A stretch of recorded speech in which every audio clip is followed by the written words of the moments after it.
Buon pomeriggio, chiedo ai signori relatori che ringrazio di prendere posto.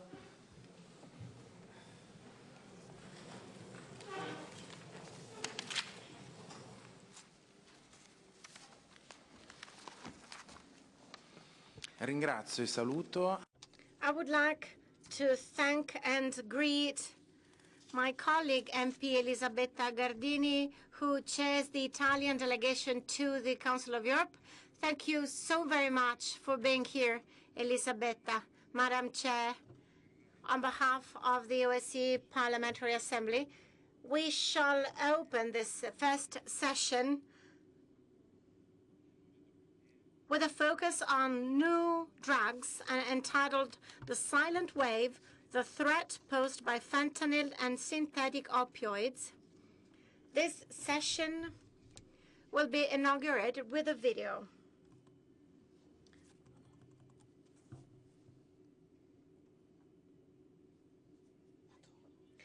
They call it the zombie drug, but its name is fentanyl, and what you see here are its devastating effects. Just think, it takes as little as 3 milligrams of this powerful painkiller to kill, a drug that claims 100,000 lives every year in the US and is now spreading fear in Italy as well.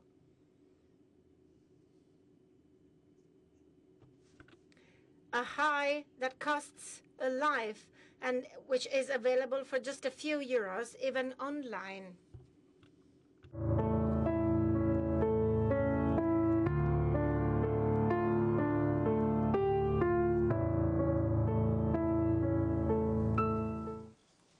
Grazie. Thank you. These are terrible images, the ones that we see. Let us start with our friend Debbie Seguin, who is linked up with us remotely. She is Deputy Director of the White House Office of National Drug Control Policy. Mrs. Seguin worked at the Customs Office between 20 to 2024. From 2014 to 2019, he worked at the Immigration and Customs Enforcement. Mr. Seguin will provide us with international and strategic perspective on U.S. anti-drugs policies, which is particularly valuable, especially on the issue of fentanyl. Director, buon pomeriggio, buongiorno. Buongiorno.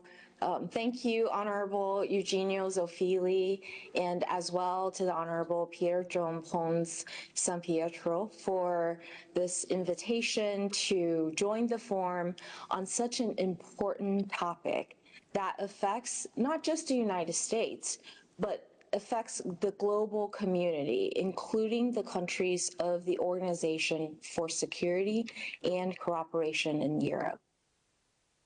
Of course, this is an important topic for the United States because since January of 2020, over 500,000 Americans have lost their lives to the drug overdose epidemic.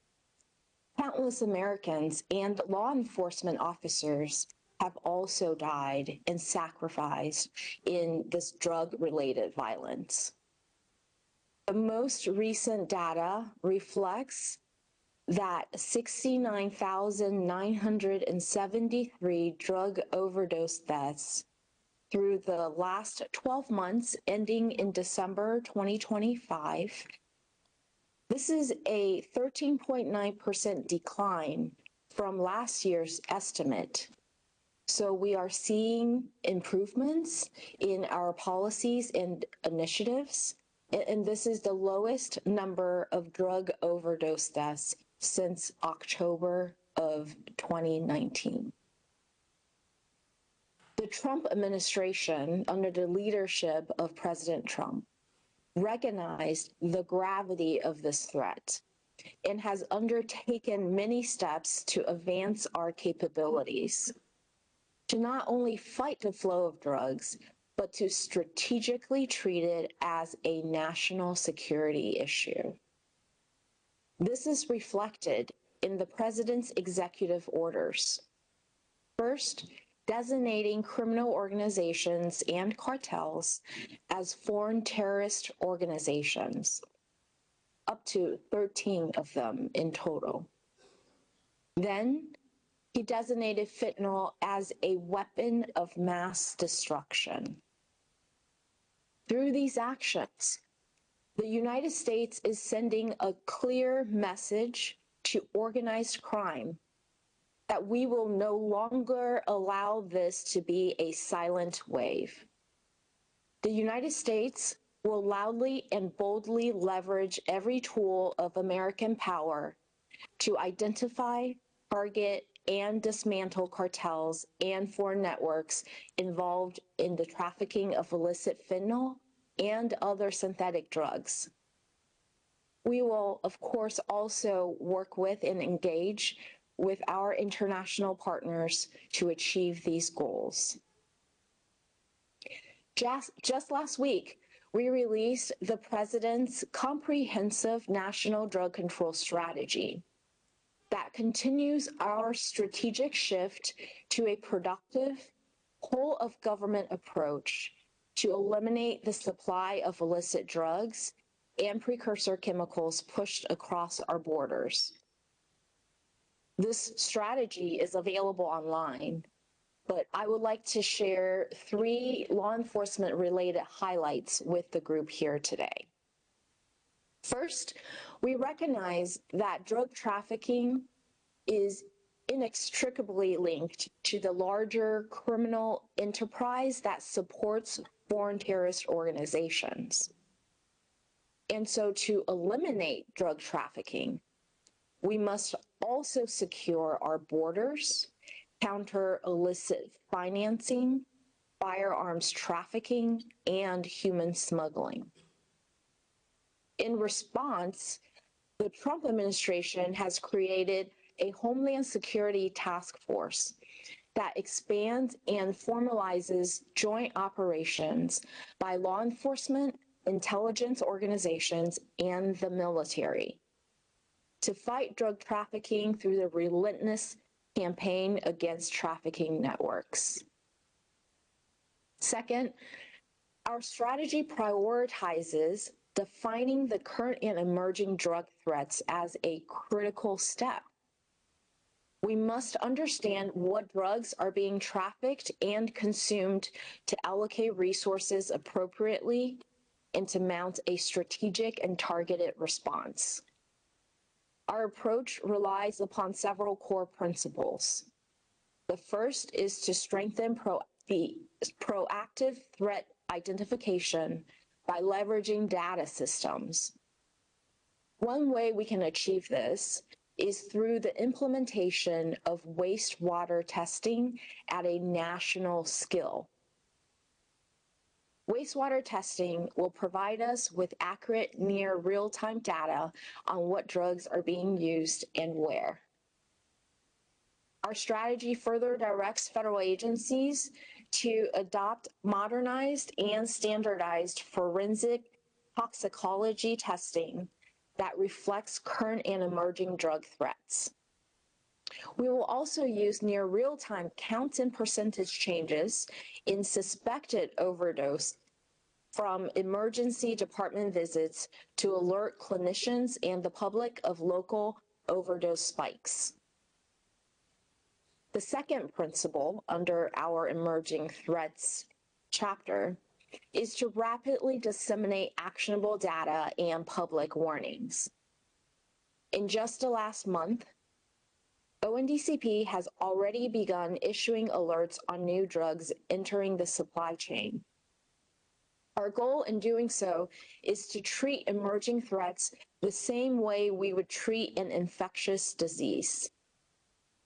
The first alert that we issued in partnership with the Center for Disease Control and Prevention pertains to the existence of medetomidine in our systems in the supply chain.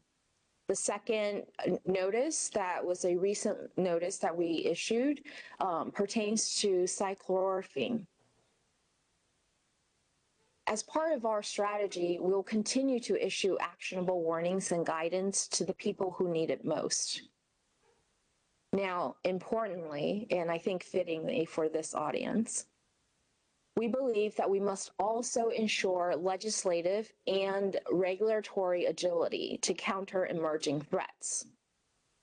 While slow and deliberate change is an intentional and well-founded approach, spending years on necessary legislation can be the difference between an emerging threat and a full-blown drug crisis. It is therefore vitally important that we ensure those with the legislative or regulatory authority are fully informed of emerging drug threats and how they can be quickly addressed. In the United States, we accomplish this through an emerging threats committee that my office hosts. And in fact, just yesterday, we hosted our first committee meeting since the issuance of our strategy, where we brought in public and private stakeholders to monitor and examine the current drug threat vectors. Amongst the many topics of discussion is the emergence of polydrugs and how we should work to tackle the issue. I should also mention the need to leverage advanced technology and artificial intelligence to analyze and anticipate future threats.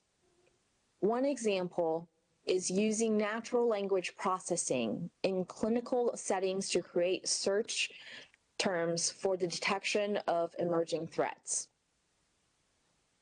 Or applying predictive analytics to electronic health records to identify patients at high risk of overdose.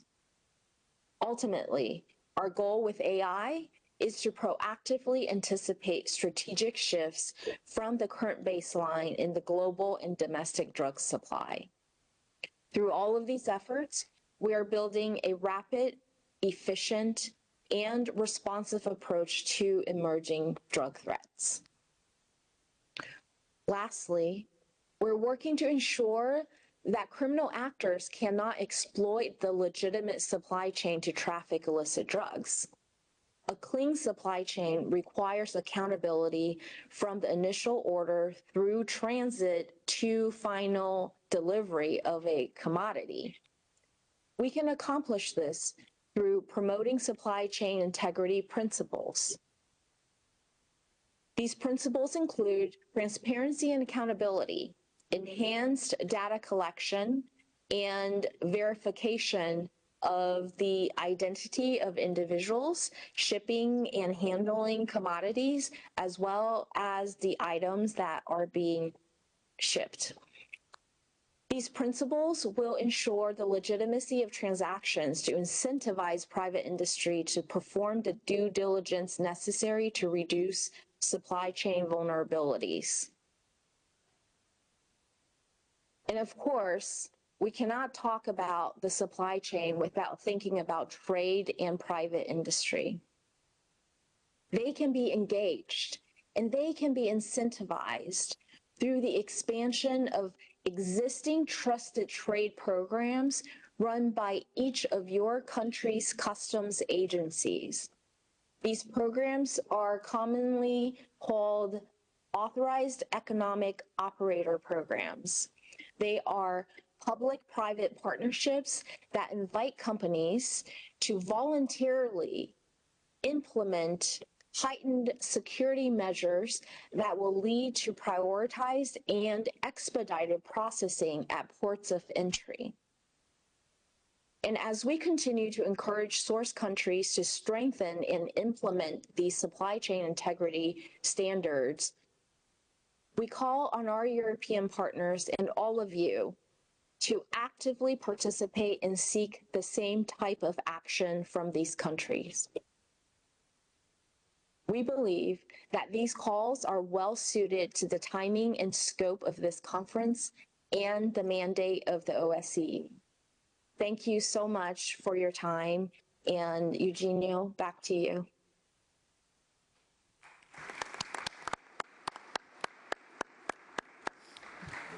Thank you very much, Deputy Director Debbie Seguin. È stato your remarks were indeed very interesting. It was a pleasure and an honor to be able to meet you in person on the occasion of our recent OSCE mission that took place in Washington, D.C. at your office. Thank you very much. We shall go on with tema assolutamente. We shall continue our proceedings on the silent wave, on the issue that we deal with today, and we will do that with Major General Giuseppe Spina. I met Giuseppe Spina when he headed the ship, the Office for International Cooperation of Law Enforcement Agencies. And of course, let me spend a few words on your past professional experience. You led the Carabinieri Legion of Veneto region, but also Sicily. And currently, Major General Spina leads the Central Directorate for Anti-Drug Services at the Ministry of the Interior. And let me take this opportunity to also greet Commander of the Chamber, and as well as General Donnarumma. Without further ado, over to you, Major General Spina, whether you can decide whether to stand or to be seated here at the table.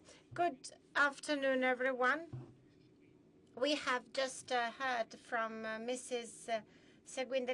We have just heard the U.S. point of view on fentanyl and synthetic opioids. In March, I had the chance to participate in the UNDC meeting in Vienna, and I accompanied Alfredo Mantovani, and I had a bilateral meeting with Sonia Catlin, who leads the National Anti-Drug Office. When it comes to the U.S., the fentanyl is indeed a social scourge. I would like to greet all parliamentarians participating in this conference. Let me also extend my warmest greetings to all authorities that are attending this conference. Thank you for inviting me to convey the institutional point of view of the Central Directorate for Anti-Drug Services of the Ministry of the Interior. So, first and foremost, I would like to thank and greet MP Eugenio Zoffili, Deputy President of the OSCE Parliamentary Assembly, head of the Italian delegation, as well as Special Representative of the OSCE PA for the fight against organized crime. But let's cut it to the chase. When we talk about fentanyl, and more specifically synthetic opioids, what is the main risk here? It is not only the fact that they are inherently dangerous. In fact, these substances evolve and develop quickly. They can spread quickly, and they can overcome any control and firewalls. When it comes to Italy, we're not in an emergency situation. But of course, this is a concrete threat. And this has been the case for some time now. And this calls upon us to be able to act in anticipation.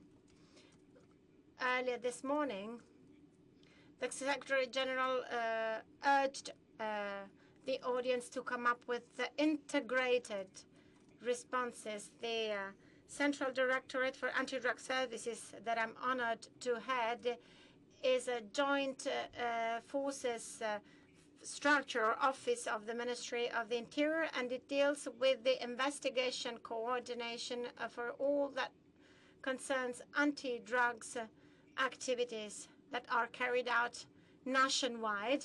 It also acts as a liaison between the national and international context, and it also ensures the exchange of information through a very sound coordination network. We also tap into the national network of experts for the fight against drugs, and they scattered all around the world, especially Latin America, South America, where we have scholars over there.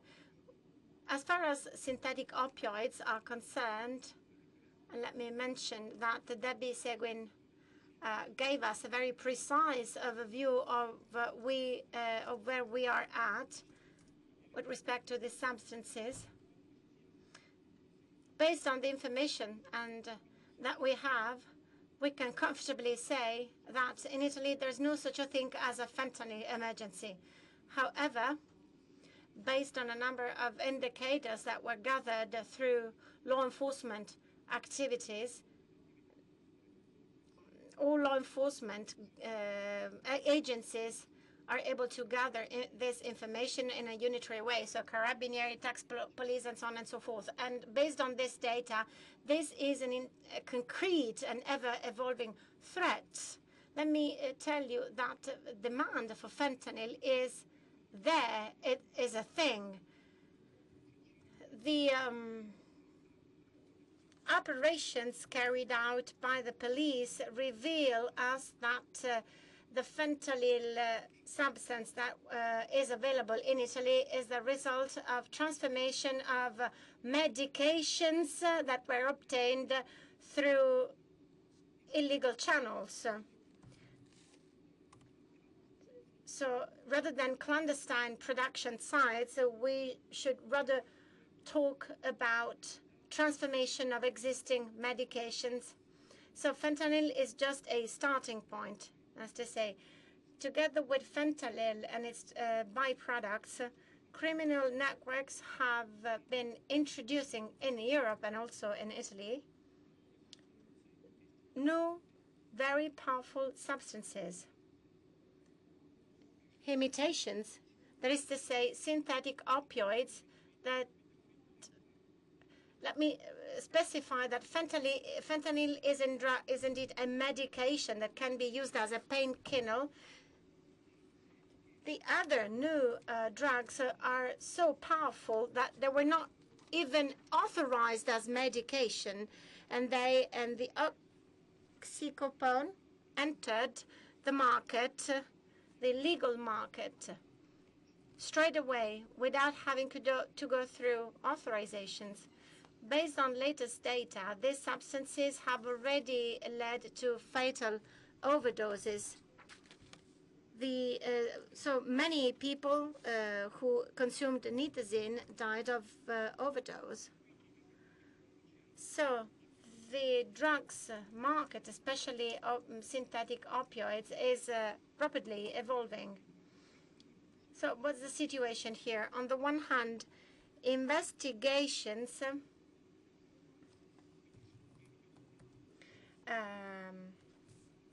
nitazenes are already part and parcel of the market, but we are also witnessing the onset of new synthetic opioids. And in Italy, they went as far as to lead to some cases of intoxication. So we have nitazenes, fentanyl, but also new drugs. So this is what I talked about when I told you that this is an ever-evolving scenario. So what's the risk here? Not only do we have a single substance spreading, but this is also spreading fast, and the same can be said for new molecules that enter the market, penetrate the market, and they systematically jeopardize the capacities of law enforcement to identify and regulate these substances. What it is that we are doing in Italy.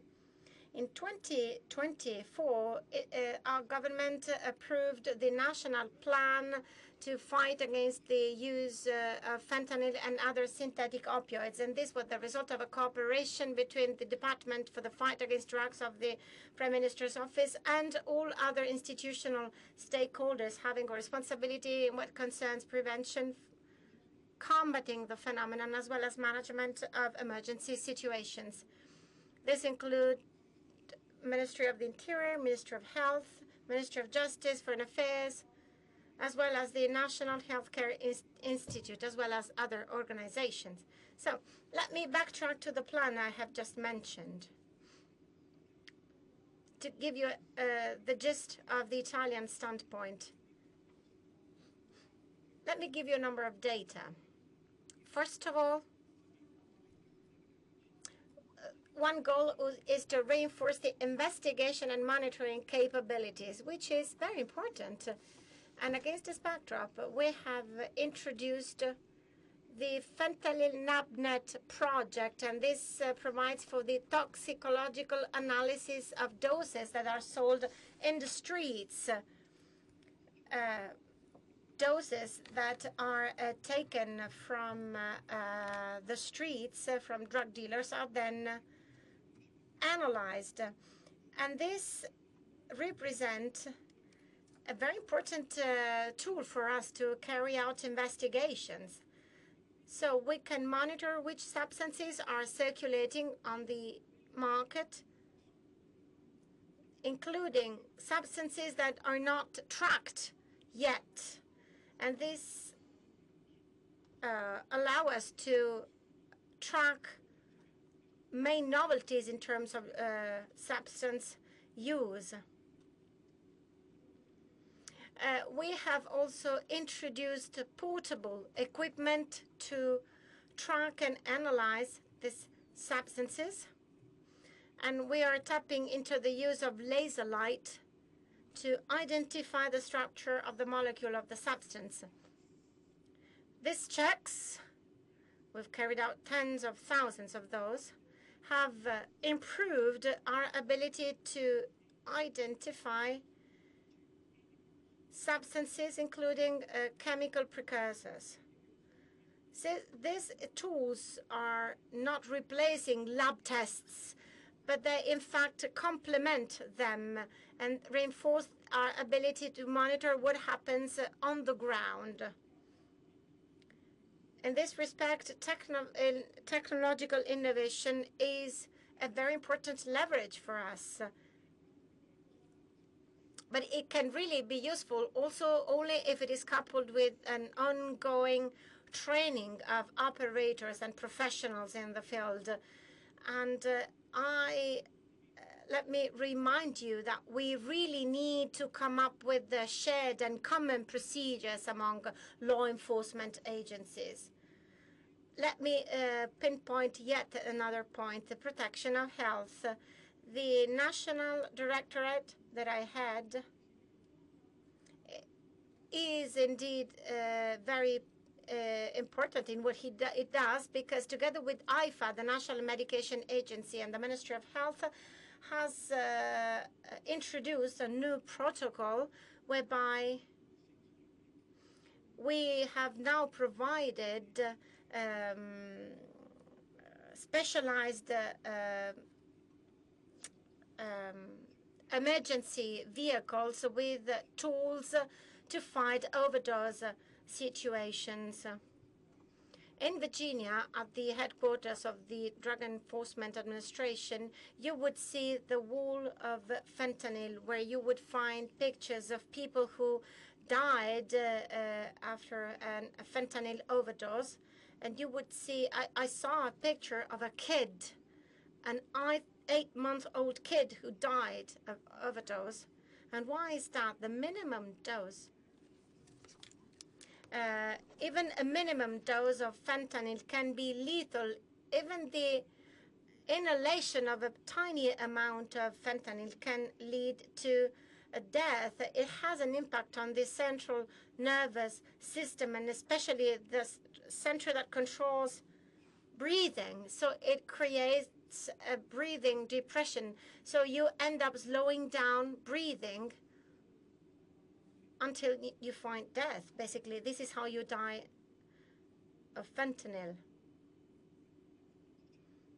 Someone already mentioned this earlier this morning. Virtual street drug dealing. What is this? It's a legal marketing of drugs that is indeed a big threat, especially for the youngest segments of population and for what we really need prevention programs. So it is not only the so-called dark web. Today, consumers, small drug dealers who buy drugs from other dealers to sell, to smuggle drugs, well, they can buy synthetic opioid through the open web, that is to say, through foreign sites that misleadingly trade the substances for the purposes of so-called scientific research. So, and this is linked to the rapid spreading of these technologies, of these substances. Many of these substances are not yet present in international lists of recognized substances. So based on our internal regulations and legislation, these lists are constantly updated. But this is not, I mean, the onset of new drugs is in fact outpacing regulatory efforts for this. But this process, as I said, requires time. So the two things do not keep up. The criminal market taps into regulatory delays to kind of commercialize new and illegal substances. And this is how you create new victims. So what do you do to do so? Both on the investigative and digital standpoints, we have been providing ourselves with a number of tools, especially in terms of digital investigations. We have reinforced cooperation with police operators and payment platforms. As we said earlier this morning, we need to have a central coordination of the information. We have to ensure that information is clear, especially amongst education institutions and amongst young people. If you really want to understand what drugs are about, you need to go and visit a rehabilitation community. If you go to one of these places and meet up with young people and you listen to their stories, then you really get the gist. All these people, young people that I met with, started with cannabis, with hash, and they ended up using crack, and all the devastating effects that this has led to. These substances have a very strong psychotropic effect, and they create a very strong dependency. So the fight against the synthetic opioids can only be ensured with a sound and coordinated response. We need a quantum leap, a paradigm change. We need to shift from reaction to anticipation. We have to act in advance and not once things have already happened.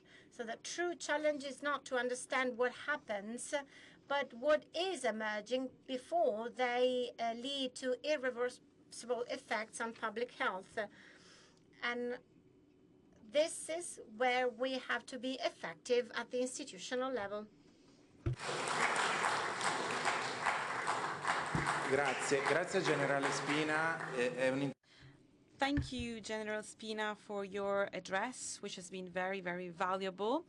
And this leads us to the next address. And I would like to thank you for the way you highlighted the passion for your work, which is a true mission of our Carabinieri Corps. I know General Spina very well, and I know he believes a lot in his duties. I was also struck by the fact that this topic goes hand in hand with another thing we will be touching on. I think us parliamentarians, we really have to meet up with people. We have to meet young people who are affected by drugs. And in the next panel, we'll focus on this issue further with our speakers. Now I will give the floor to Brigadier General Raffaele Covetti, who is commander of the Carabinieri Health Protection Unit, NAS as it's called in Italian, which is the anti-adulteration and health unit of our Carabinieri Corps. They report directly to the Ministry of Health, and these corps play a key role in fighting against drugs and narcotics. Because as we all know, drug trafficking has a lot to do with the health sector and with pharmaceuticals. So Brigadier General Covetti will give you more information about what he does with his team, and I would like to thank and greet the whole team on behalf of the OSCE Parliamentary Assembly and on behalf of our Italian Parliament. His is a key role. His team, day by day, 24/7, analyzes and studies the evolution, the development of new drugs and new narcotics. This is a key feature of our Carabinieri Corps. They are also experts in this sector whilst wearing a uniform, and without them we would be in dire straits and it would be hard to fight against drugs and narcotics. So, General, you have the floor. Thank you for this wonderful introduction. I think I might just leave now because you already said everything important. I would also like to thank General Spina. I've known him for a number of years, and I would like to thank him for mentioning my unit. My unit carries out a special task.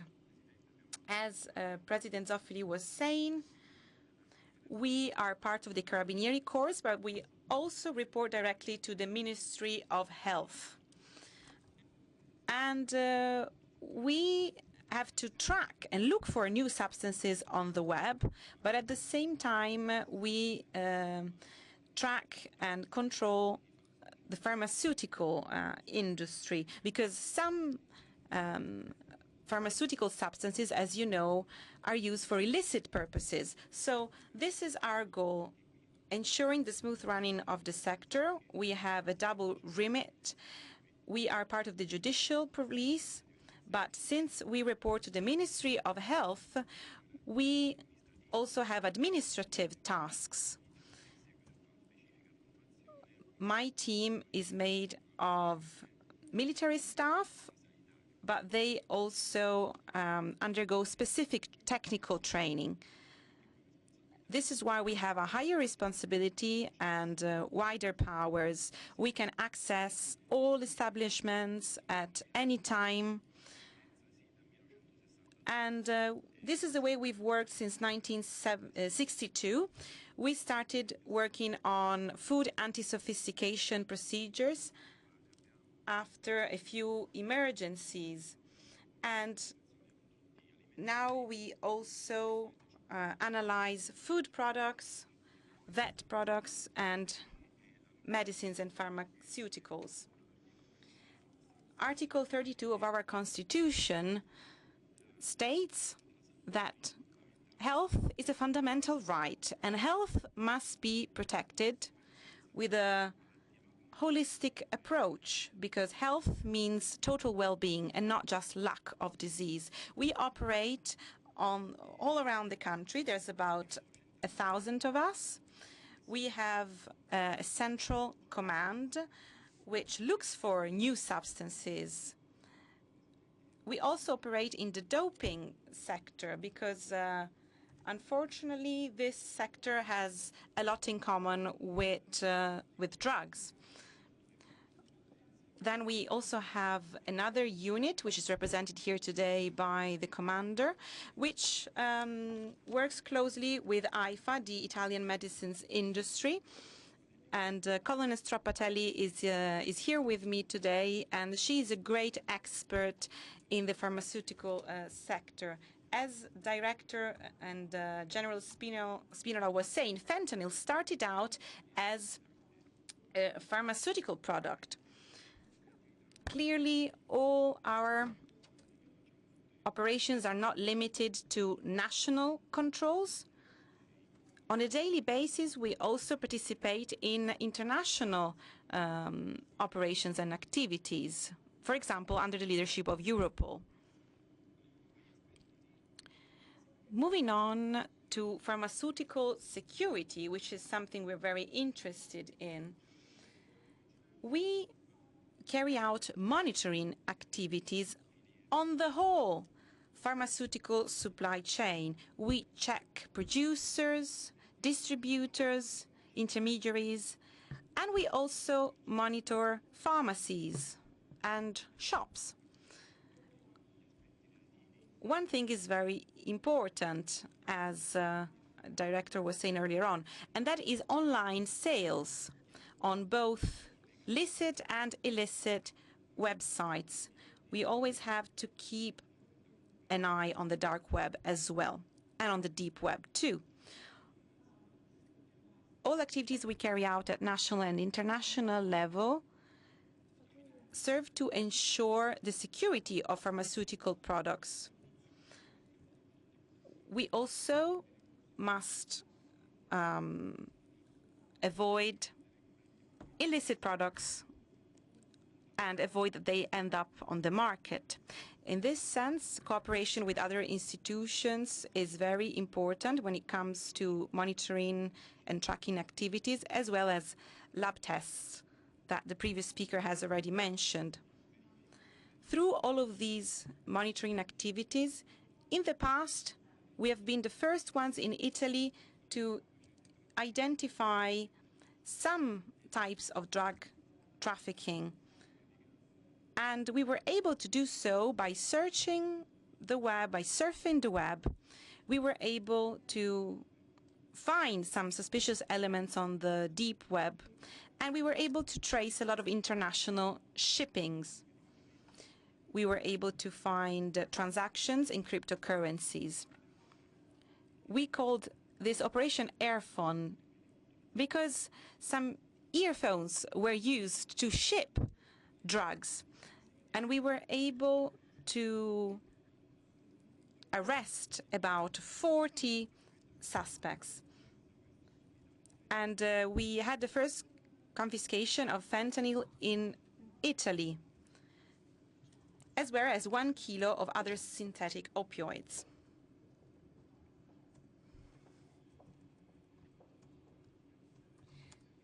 This operation had an international dimension. We were able to track other shippings coming from China, Poland, Canada, as well as other states. The dealers were using traditional shipping lanes and were using cryptocurrencies such as bitcoins. Illicit proceeds were then also transformed into cryptocurrencies. We do not just deal with these aspects. We monitor and track all chemical precursors used to synthesize opioids.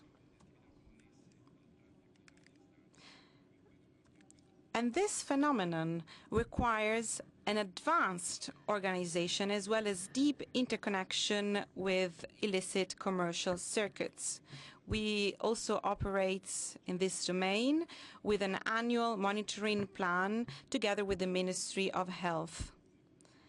The fight against fentanyl trafficking is not just focused on fentanyl itself, and this is one of our goals, but it's also focused on other pharmaceutical products which include the same substance and synthetic opioids used in different types of treatments. Over the last few years, we carried out more than 100 investigations at national level, and we identified different illicit activities.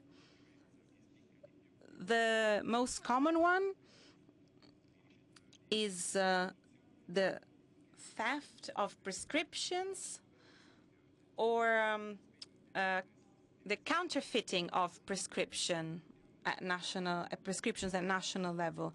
We were also able to identify illicit activities on online platforms for medical prescriptions.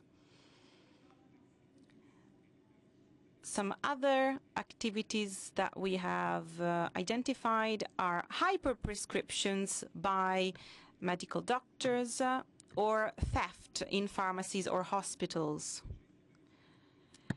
Recent law provisions have introduced a new obligation, that is using an electronic prescription for all types of substances.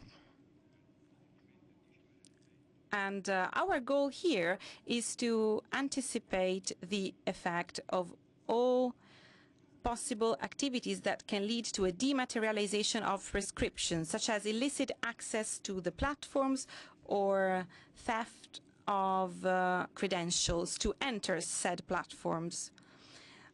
These are what we call 2.0 crimes, that is using the web to elude simplifications.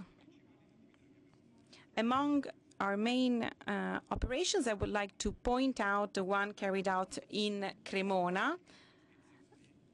10,000 prescriptions were analyzed, and we investigated together with other agencies, and we were able to arrest 9 people in total, thus showing an illicit traffic of millions of dollars. Another activity that I would like to point out is the one carried out by the NAS unit in Milan. A Ukrainian woman working as a secretary at a doctor's office was using her credentials to the electronic platform to issue prescriptions for unaware patients, and she was also altering the system to avoid sending reminders to the patients. She was arrested, and she was working together with other Ukrainian citizens, and she was shipping pharmaceutical products to war zones. We were very concerned. There is this drug called tramadol, which is also called the fighter's drugs, because it can decrease the sense of fatigue. It can be a pain relief instrument as well. We also carry out a lot of prevention activities together with the Federation of Pharmacists and training institutions. This is a preemptive approach which is highly efficient. Then, as I was saying, there is a national bar of pharmacists, so to speak, which has come up with a series of notes inviting all members of the bar to take into account these threats and not underestimate them. On top of that, we also participate in the news system, as my colleague was saying, in order to receive all relevant alerts. And I'll conclude by saying that from our standpoint, at the moment, at national level, there are no signs of fentanyl trafficking. However, there is one stable trend, and that is the trafficking of oxycodone pharmaceutical products and tramadol products. I believe this is due to a number of different factors. First of all, the traceability system that we have in Italy and which is under review is a good monitoring and protection system. We also believe that the transdermal administration of fentanyl products can decrease the use of these substances because the active principle would have to be extracted through a very complex procedure. And finally, we believe that the high toxicity of fentanyl makes it hard and difficult to process it in illegal labs. Despite all of this, we are aware that the threat is high and it's ever evolving. These substances, these fentanyl-related substances, are easy to transport, and they are also easy to traffic and distribute. That's why we are keeping an eye on this class of substances. On top of that, some synthetic opioids different from fentanyl have started circulating at European level too. Indeed, we were able to find synthetic opioids, such as synthetic opioids, and they were confiscated for the first time in Italy. Along the same illicit routes, we were able to trace some concerning transnational criminal activities, especially in the case of doping substances such as nandrolone or tramadol, which are often processed in illicit labs. The proceeds are then often laundered using cryptocurrencies. This is why the illicit market is able to include new and ever-evolving substances that are highly toxic, with the aim of eluding controls and investigations. And this is all in the field of psychoactive substances. Thank you for your attention, and I am at your disposal if you have any questions. Grazie a lei, Generale. Thank you very much, Brigadier General. We're so proud of our Italian men and women in uniform, our Carabinieri forces and our experts and specialists. I am convinced, my fellow MPs, that it is so important to make sure that there is cooperation amongst law enforcement agencies of different countries. And this is something we as parliamentarians have to work on. As I said earlier today, we are now working on a joint declaration we will be presenting at the annual meeting in The Hague. So let us join forces and let us make sure that this issue is high on the agenda for the future. We must ensure that there are more tools available to law enforcement agencies and other stakeholders. This will ensure that the exchange of best practices is guaranteed, especially when it comes to fentanyl and new drugs. And speaking of cooperation, let me remind you that our OSCE Parliamentary Assembly works in tandem with the UN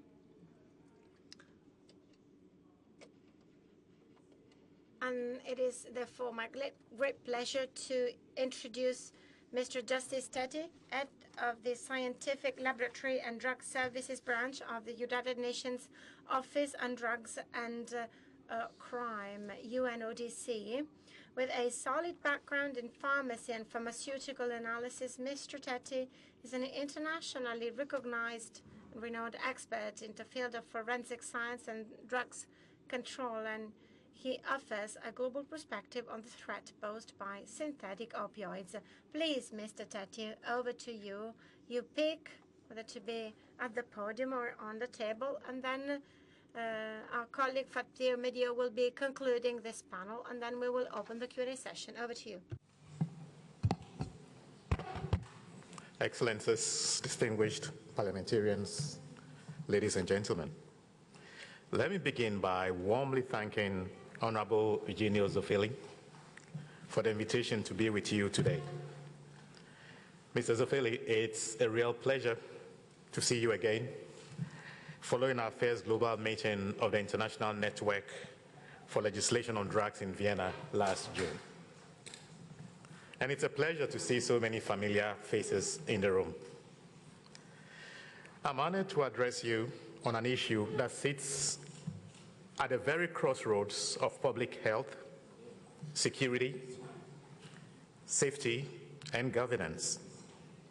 And that is the rapidly escalating threat of synthetic drugs, particularly synthetic opioids such as fentanyl. Colleagues, this is not a challenge of the past. Rather, it's a challenge of now and what lies ahead. Synthetic drugs represent a fundamentally different threat from previous drug markets and the associated harms which came with them. And this is because synthetic drugs are extremely potent, they are cheap to produce, and they are so easy to conceal. They do not depend on crops like heroin does.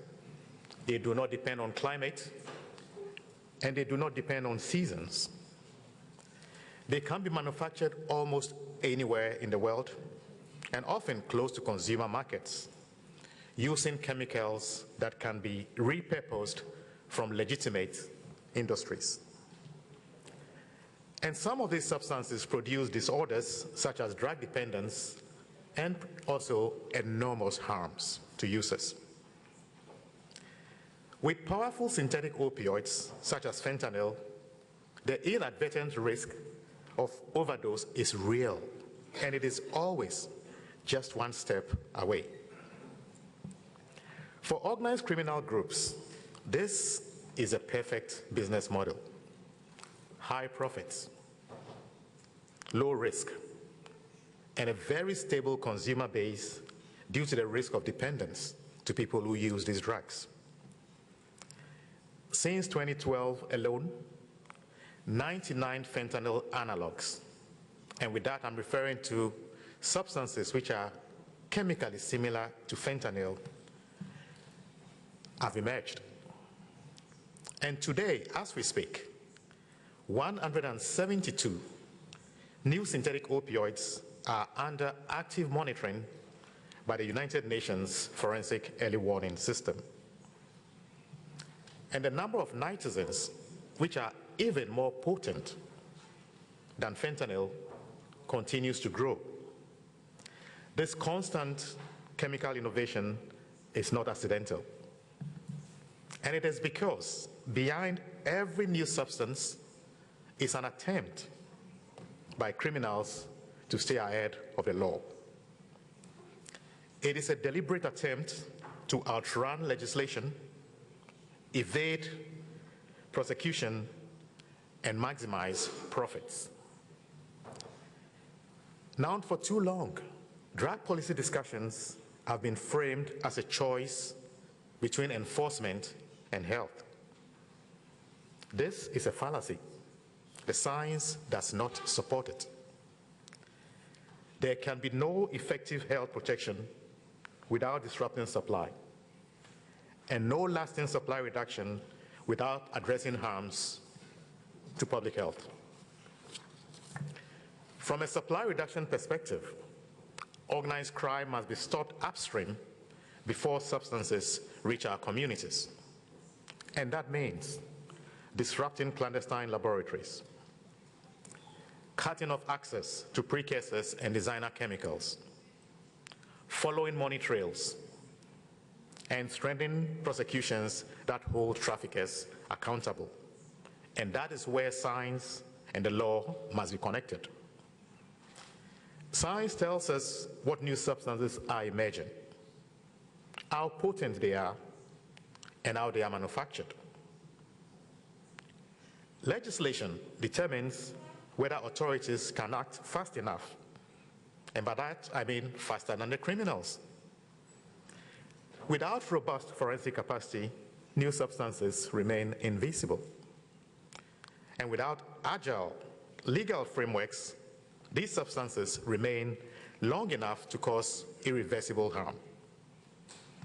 And without both, prosecutors are left without the tools they need.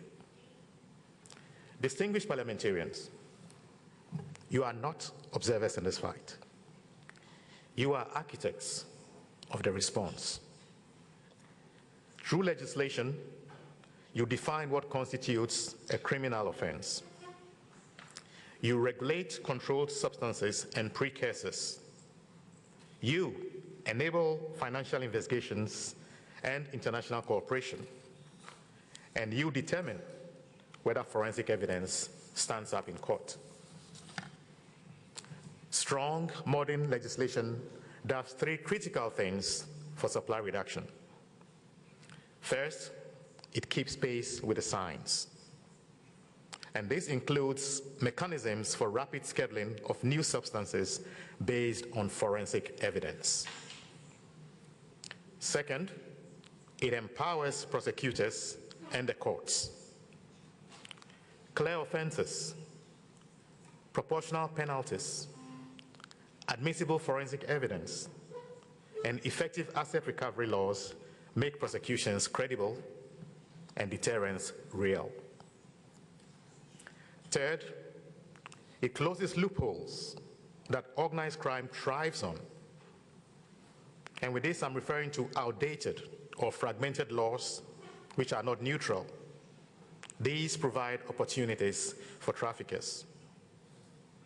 Colleagues, put simply, weak or outdated laws do not simply fail to protect society, they actively empower traffickers.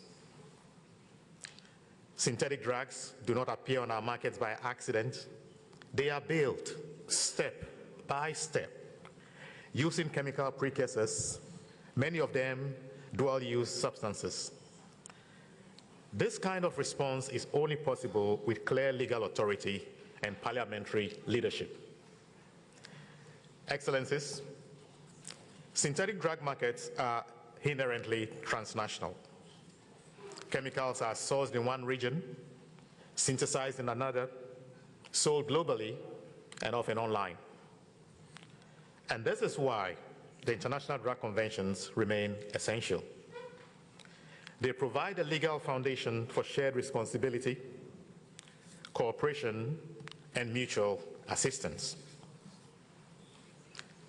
UNODC's role in this ecosystem is to assist you connect science, policy, and the law so that responses are not reactive, but anticipatory. And this is precisely why UNODC launched the International Network for Legislation on Drugs in December 2024 under our synthetic drugs strategy. This network, called INLOT for short, is designed to equip legislators with scientific and technical knowledge. It's designed to equip you to strengthen your legislative responses to synthetic drugs. And it helps build a global community of parliamentary leadership on synthetic drugs. The first global in-law meeting brought together over 180 parliamentarians and experts from 48 countries. A second meeting will take place this autumn and will be organized in cooperation with the Parliament of the Kingdom of Morocco. Colleagues, I warmly invite you to engage actively in INLOD, to contribute your expertise, experience, learn from peers, and help shape legislative responses that are fit for today's challenges.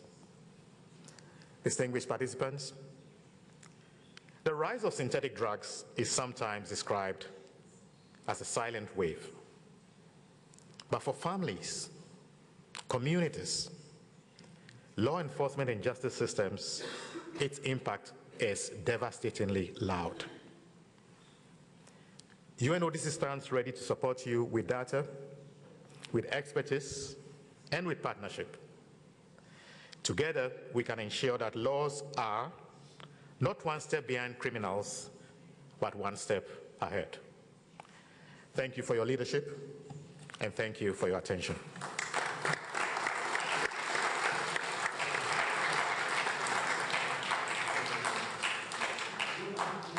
Grazie molte al rappresentante delle Nazioni Unite. Thank you very much, Mr. Tetti.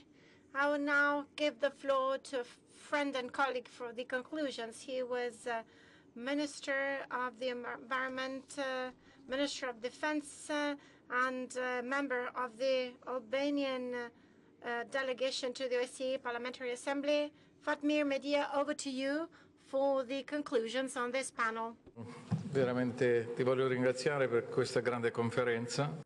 Thank you, Eugenio. It's a real pleasure to be joining you. To all these experts, and I'm not an expert, I'm a politician, and let me reflect as a politician for what we have a big problem. Okay, first, figures, numbers, also the video was shown speaks for themselves. It is very dramatic, which has stories, suffering, crime, dirty money, well-organized criminal groups. And I cannot agree more than what Assistant Director Seguin said, that fentanyl and synthetic drugs and organized crime are not simply a public health crisis or law enforcement issue. They are becoming a geopolitical, economic, and national security threat. What makes fentanyl different from traditional narcotics? It is scale, is speed, and also lethality. A tiny quantity can kill thousands of people. Synthetic drugs are cheap to produce, easy to transport, and extremely profitable for criminal organizations. Today, organized crime no longer behaves like traditional mafia groups alone. They operate like multinational corporations with logistics, networks, financial structures, cyber capabilities, corruption channels, and mostly political influence. The danger for Europe, including my country, is not only addiction. The real danger is infiltration. Drug trafficking generates enormous illicit capital that is reinvested through money laundering, construction, real estate, tourism, energy and infrastructure, gambling, media influence, interfering with the elections, and even strategic sectors connected to technology and ports.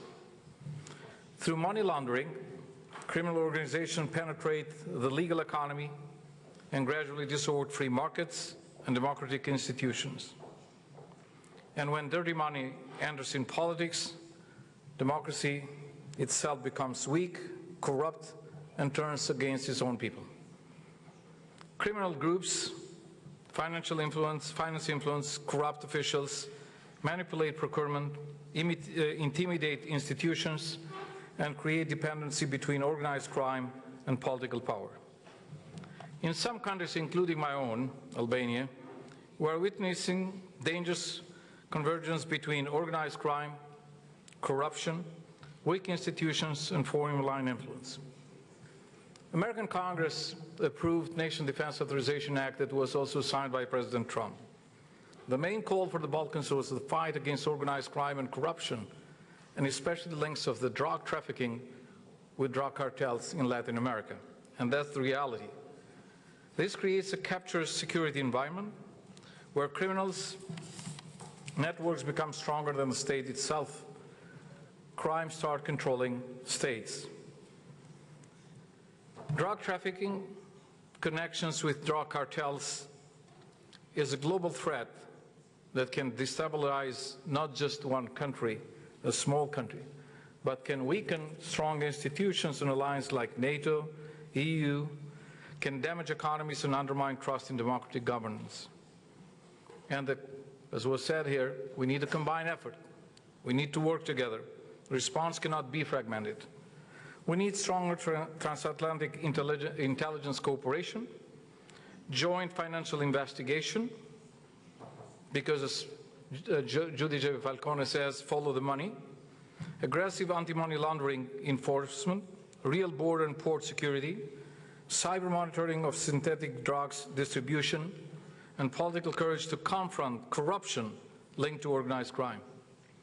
We must also recognize that organized crime adapts faster than bureaucracies. If democratic governments move slowly, while criminal networks move globally and digitally, the balance shifts in favor of criminals.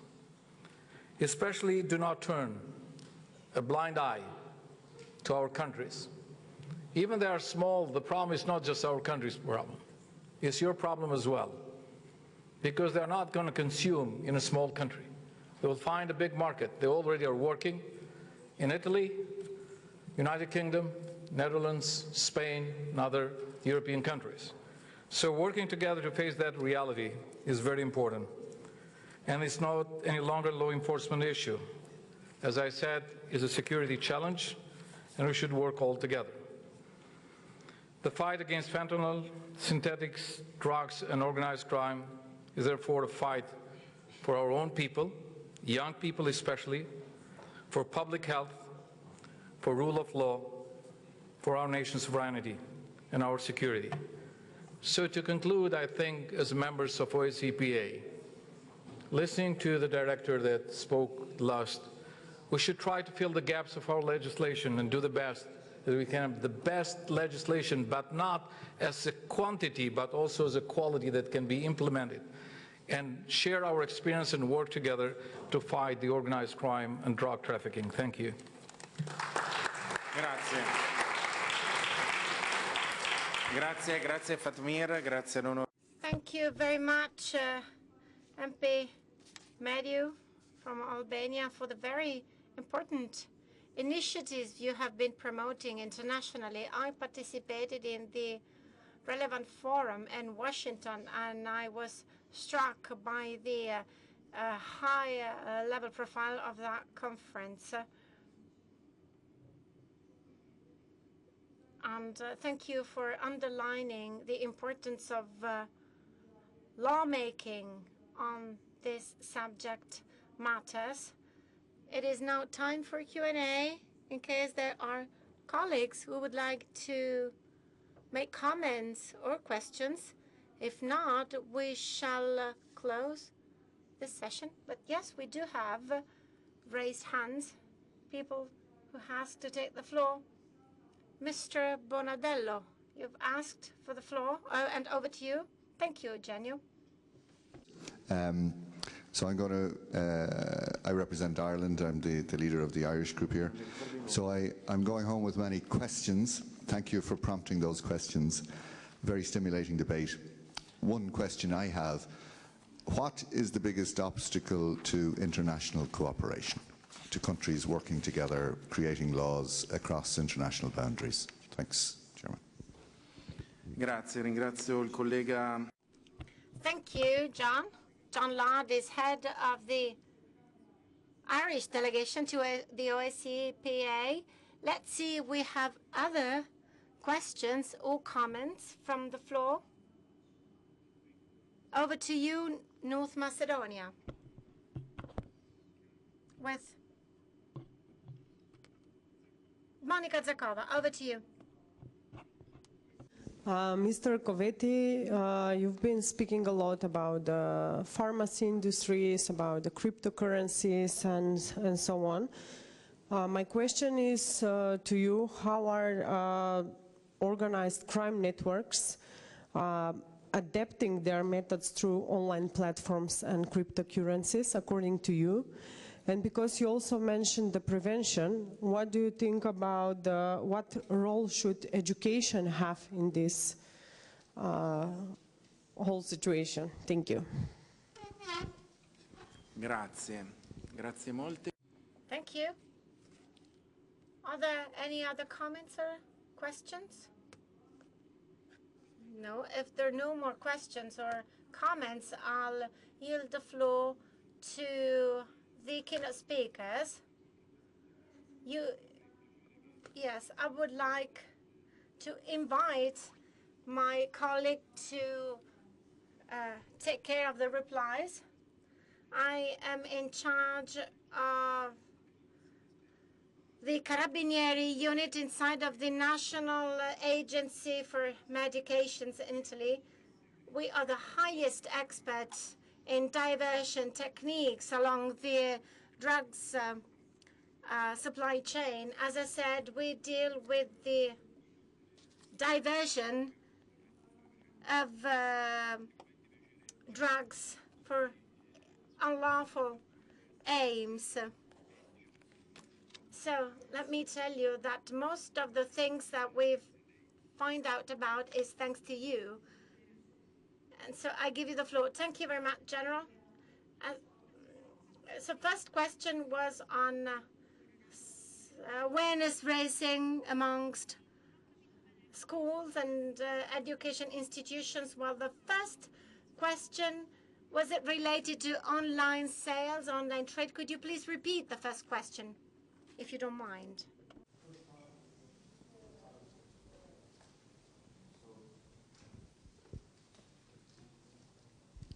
Yeah, what is the biggest obstacle to international cooperation to countries working on this? Thank you.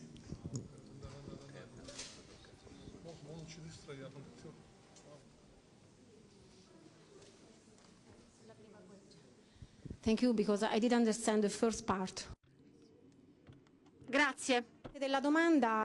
So first part of the question, as far as we are concerned, there are no obstacles when it comes to health protection activities at an international level. We take part in many institutional activities, including those coordinated by Europol. The Pangea operation is just one of those examples. We are indeed action leaders in one of the Europol programs, and this program is in fact focused on the illicit traffic of counterfeit drugs. So they include basic medications, but also doping substances, narcotics, and we've also enlarged our area of activity, and we also find medical devices and veterinary devices that are sometimes diverted and used on human beings. For example, a drug, a worm-fighting medication that is used on animals and which is in fact used for the fight against cancer, just because some famous personalities have been advertising the use of the Felimazole online to fight against cancer. So we are acting as a leader on this front, and we do so all year round, and this is why we tap into the international cooperation both in Europe and abroad, and we also take part in different technical fora that allow us to exchange information on the issue. For example, the WGO, a technical forum gathering different law enforcement agencies and regulatory authorities, and this allow us to exchange information and experiences. And through a mailing list, we can circulate alerts or when it comes to narcotics use. So we allow the free flow of this data because they have no sensitive pieces of information in it. So we only talk about places, certifications of pharmaceutical agencies confirming that we're talking about counterfeit substances. And so thanks to this reporting system, we are in fact able to track down illegal substances. So it is through this technical cooperation that we can track down and report substance users. When it comes to pharmaceutical crime, we also tap into many other fora, including with the participation of Europol and main pharmaceutical industries. So we act on a broader level. So for us, there are no obstacles, no hindrances to international cooperation in the field. Now, moving on to the online awareness-raising campaigns and education campaigns, we actually reach out to schools, and we, the Carabinieri forces, carry out awareness-raising campaigns within education institutions. We have lectures in universities. We have campaigns reaching out to consumers to make sure that they are aware of what they buy online, especially through unsecure channels. So we make sure citizens are well informed of risks that they run, including when they buy online. I hope I have answered to your question. Thank you. Thank you so very much, Lieutenant Strappatelli. Let's make a big round of applause for our speakers. Over to you. Thank you very much, and thanks to the honourable parliamentarian from Ireland. Your question on what the obstacles are when it comes to international cooperation, we could talk about this forever, but I will pick on 2 or 3 reasons. The first one is about our understanding of the problem we're facing, right? And the issue of denial. And you'll hear in various meetings that we do not have fentanyl in my country, or we do not have the nitizens. In the presentation I gave you, there are at least 174 different unique chemicals we've seen which all work like fentanyl. So you might not have fentanyl, but you might have something looking like fentanyl, walking like fentanyl, acting like fentanyl, and giving you the same harms. And understanding the nature of the problem, it can be made anywhere. So today you might not have it, but tomorrow it could be made in your neighbor's garage. That is one of the biggest problems we have internationally. Admitting there's a problem, because that's the first step to finding a solution. The second one is about the evidence and the knowledge to make these decisions. And it was good to hear my colleague Debbie Seguin from the United States talking about how the US is investing in wastewater analysis to be able to understand everything.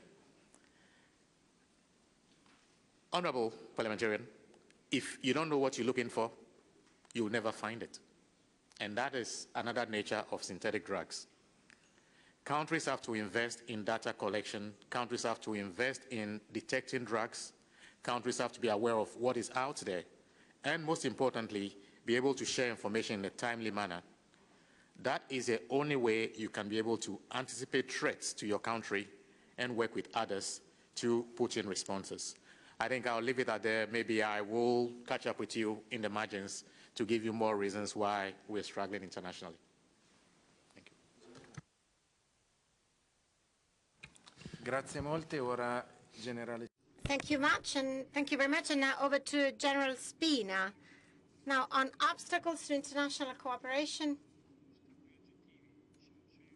well, there are some objective obstacles, and they are linked to some countries' willingness to cooperate or not on the issue. And let us be honest, this willingness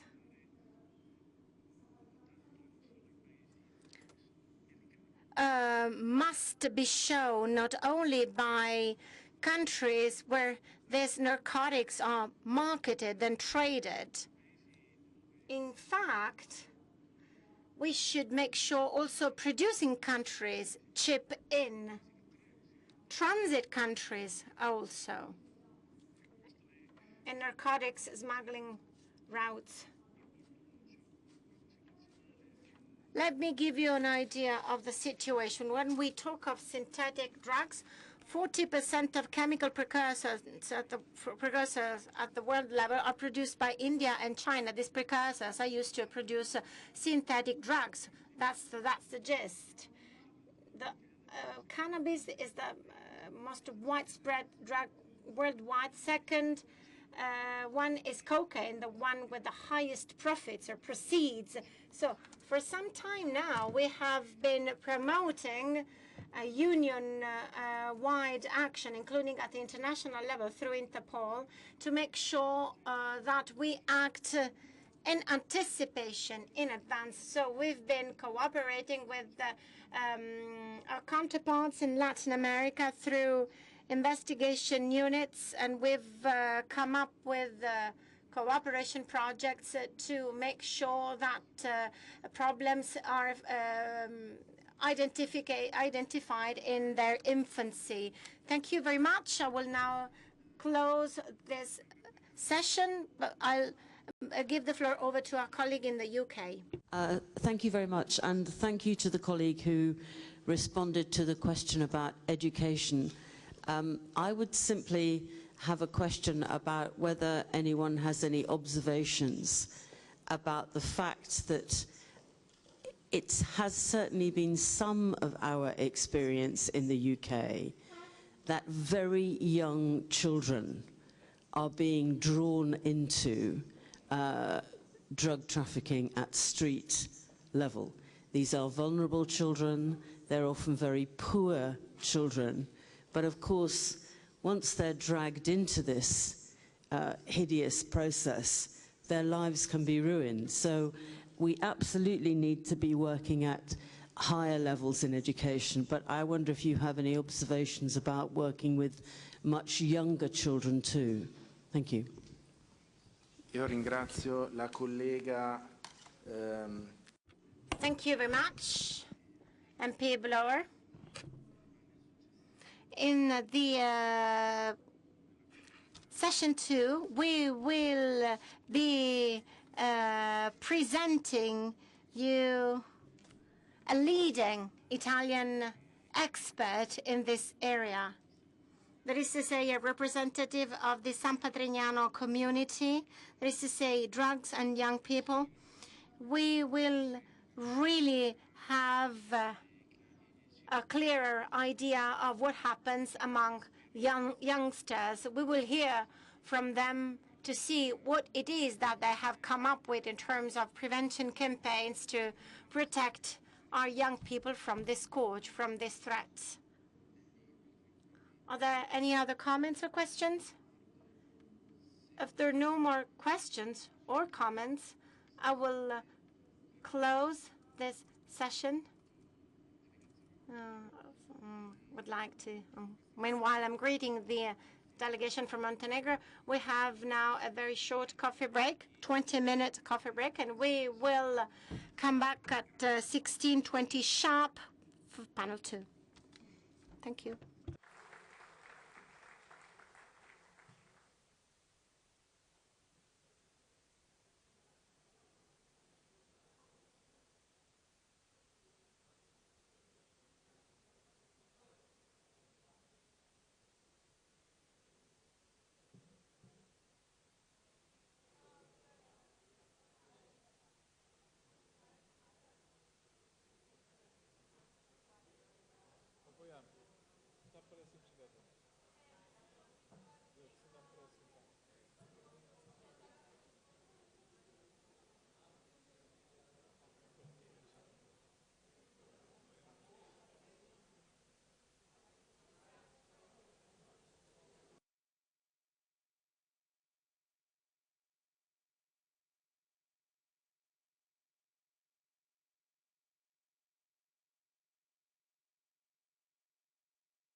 Bene, volevo... Please be seated.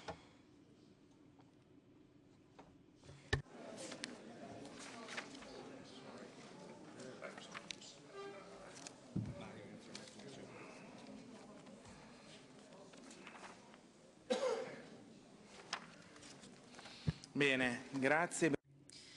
Thank you, and welcome to our second session. Let's carry on the proceedings of our conference with our second session called From Fragility to Rebirth, Admission, Therapeutic Communities and Prevention. This panel will take on a more social dimension compared to the previous one, and we'll still keep on talking about this issue affecting all of us. Within the OSCE region, we were able to produce some efficient antibodies to tackle this problem. And I would like to speak freely now to introduce my friend, Simone Feder, who coordinates the Youth and Addiction Unit at Casa del Giovane community in Pavia. He's a psychologist, and he has a lot of experience.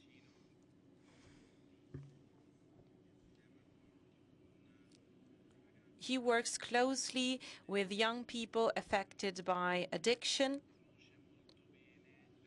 and he knows very well the so-called drug forest of the outskirts of Milan. He will talk more about it. And he will also help me moderate this panel. Without further ado, I would just like to say that Alice will also join us. Simone published a book which I will like to give as a present to members of the delegation. Alicia will be here with us today, and Simone will tell you more about her and who she is. Simone Federer, you have the floor. Thank you, MP Zoffili, for this invitation, and I would like to thank you for paying attention to this healthcare and social issues, which is also a profoundly human one. I would also like to thank all previous speakers because there is a lot to learn about this phenomenon. It's a phenomenon we should keep on studying, also from an economic point of view, as our US colleagues have told us. In the Lombardy region, a lot is going on already, and starting from 2024, there has been a fentanyl alert. And so new measures have been implemented. The tests carried out in the drug forest in Milan, as well as other hair tests and lab tests carried out in the Lombardy region, have confirmed that fentanyl is not present yet. However, the methodology is starting to spread, and that's why we have to act now. The drug forest is the biggest drug dealing hotspot of the area. There are people coming from Switzerland as well. So it really is a hotspot. It's sort of a sanctuary of desperation, as I call it. It's a one-way street. Many young people are involved with it. And I would like to tell you more about this reality and about treatment. In Italy, facing this big issue, we can rely on a network of services, which is extremely skilled, and it's made of people working with our youth day by day. It's sort of a social heritage that has to be supported and recognized, and today we have to be brave and speak honestly. Many young people do not have access to treatment and care services, not because these services don't work, but because there is a sort of fragility. If substances are changing, we should wonder what effects they're actually having on young people's brains. I'm working a lot with Italian institutions based in Pavia because I want to really understand what areas of the brain are affected by these substances at cognitive level as well. And I think my colleague from San Patrignano community will say this as well. In the past, we used to have labs managed by people who went through rehab. Today, it's a lot harder because all of these young people are deeply damaged at brain level. So up until a decade ago, these people reached out to us, reached out to care facilities. Whereas today, there are people as young as 14-year-old joining our facilities. These are young people with multiple addictions, as demonstrated by lab tests. And this means that the situation is getting harder and harder. And from a treatment point of view, this is a great challenge. It is not just a healthcare emergency, but also a problem relating to school, because these people are very young, they're 14-year-old, and they should attend school. So it's a big pain, it's a big issue, and I think we have to tackle it quickly, just like we have to tackle fentanyl and synthetic opioids, otherwise it will be too late. This is a paradigm shift on our behalf, on our part, when it comes to treatment. Starting from our hospitals, from our communities, we have to tackle the problem at the root, at Rogoredo, at the drug forest on the outskirts of Milan, where people are losing their lives, sometimes unwitnessed. That's why I started going there, on the ground. Sometimes my children like to challenge me, and when young people challenge us, we have to respond. And my children tell me, well, Dad, you work with drugs, but have you been to Rogoredo? Have you been there? Have you seen what's going on there? There are so many young people there in this drug forest. So starting from 2017, I started going there myself. And experiencing it firsthand, I was able to understand what we mean by fragility, by vulnerability. And when I got there, I understood one thing. That forest is not just a physical place. It's a place of people going unnoticed and forgotten. It's a place for young people gradually disappearing.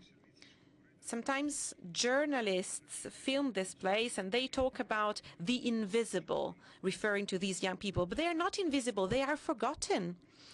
And I remember the first night I got there, and I was there last night too with some volunteers. I was very scared, but I understood one thing I would never forget. If you really want to experience vulnerability firsthand, and I told myself, if I want to do this job properly, then I have to be brave enough to really experience vulnerability firsthand. This is the paradigm shift we are required to make as operators. And starting from 2017, I kept going there together with other people, other young people. We did not just want to be present there. We should be present in these vulnerable areas, in these vulnerable places. We need to shed light on these places within our towns and cities. And so I remember Pietro, a 21-year-old boy that I met at the drug forest one evening. He was not doing well, and he told me, I keep leaving here, I keep degrading. And that really struck me. It was like a punch in the gut. It's a reality we cannot keep ignoring.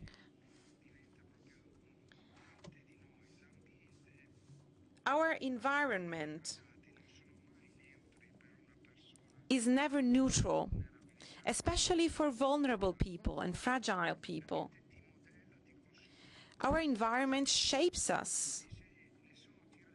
And if no one reaches you, if no one takes you by the hand, then the environment might end up defining your identity. You are a form of degradation. So that's why going to Rogoredo was so important for me. In 2017, there were 1,200 people crossing that place every day. It was like an initiation rite for young people. Young people were drawn to it. It's almost cool being there for young people. It's like going there makes you cooler. That's why we have to inhabit those places in order to prevent young people from finding them cool. There are so many parents who are not aware whether their children are alive, dead or alive, because they've cut communications with their families. So one thing we've learned, it is not drugs that kill people, it is solitude. It's loneliness killing people. These young boys and girls, when we call them by their name, they would light up. When we look them in the eyes, they would come closer and they would ask for help. They asked to be taken by their hand and treated. But the most beautiful thing that came out of Rogoredo shows what our impact can be on the ground. Well, the most beautiful thing was seeing other young boys and girls choosing to take action when it came to helping their friends. So young people who decided to step up. These young people were leading a normal life. They were going to school, they were studying, but they decided to stay close to their friends, not just watching by. They decided to take action and care for them. This is what the care community is about. Operators and services are not enough. When faced with such a deep degradation and such a serious issue, we need everyone's contribution. We need adults and young people who are able to look at these people in the eye without looking the other way. Over the last 9 years, a lot of young people have accessed our communities, such as Casa del Giovane, and they have taught us one important thing, how we can review our models, our treatment models, because these models would provide a lot of answers, but they would not always ask the right questions. So I'm thinking about Alice, the main character of my book. This is a girl I met in Rogoredo. She was 17-year-old when I met her. She was still going through high school, but she was drawn into the drug forest in Rogoredo. And we were able to work with her. She just needed someone to see her. And then she started going to school again, and she will get a degree in a few months. So this is the answer we can provide. And that's why we have to inhabit these places of degradation. This is the firm belief underpinning our work. No one is lost. There is a good part, a good side to every person, and we need to leverage on that. We have to look for that good part. This is what we learned in Rogoredo. No place is lost if we choose to inhabit it. So this is the most pressing question at the moment. And let me ask you this question. Where are we while so many young people are getting lost? Every young boy or girl that we reach before their collapse is a life regained. When we choose to step back, when we choose to look away, instead, we are failing. Because if we act, we can rebuild faith, rebuild relations, and we can regain humanity. Thank you. Grazie. Thank you very much. Thank you very much, Simone. As you said before, Alice was reborn, and she will be accompanying us on this panel. So let's move on to North America,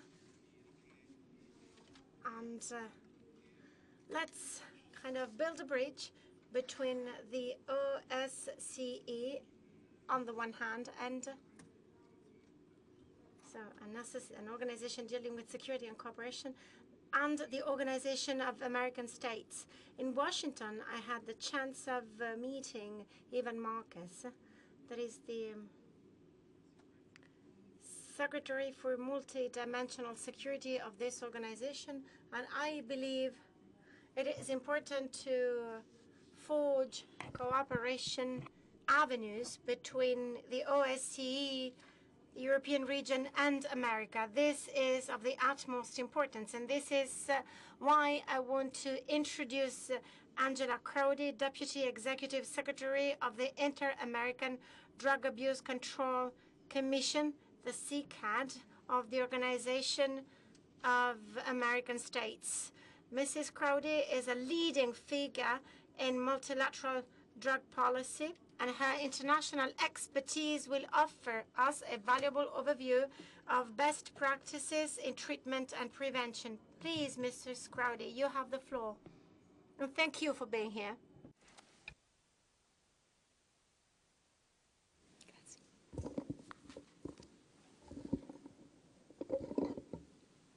Thank you very much, distinguished parliamentarian Eugenio Zoffili. Distinguished parliamentarians, excellencies, ladies and gentlemen, it is an honor to join you here today in Rome for this important dialogue focused on fighting drug trafficking together to defend security, health, and the rule of law. And I emphasize together. I thank the OSCE Parliamentary Assembly, especially the Honourable Eugenio Zoffili, and our Italian hosts for the kind invitation to participate and share some of our strategies for action in this important space where policy, security, health, and community perspectives converge.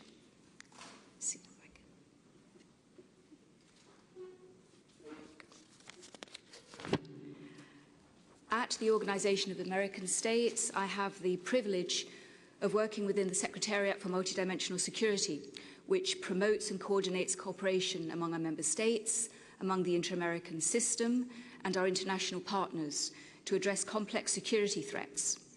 Guided by the Declaration on Security in the Americas, this people-centered, multidimensional approach recognizes that public safety, health, and development and democratic governance are inseparable, and that the world drug problem must be addressed as part of a broader hemispheric security challenge.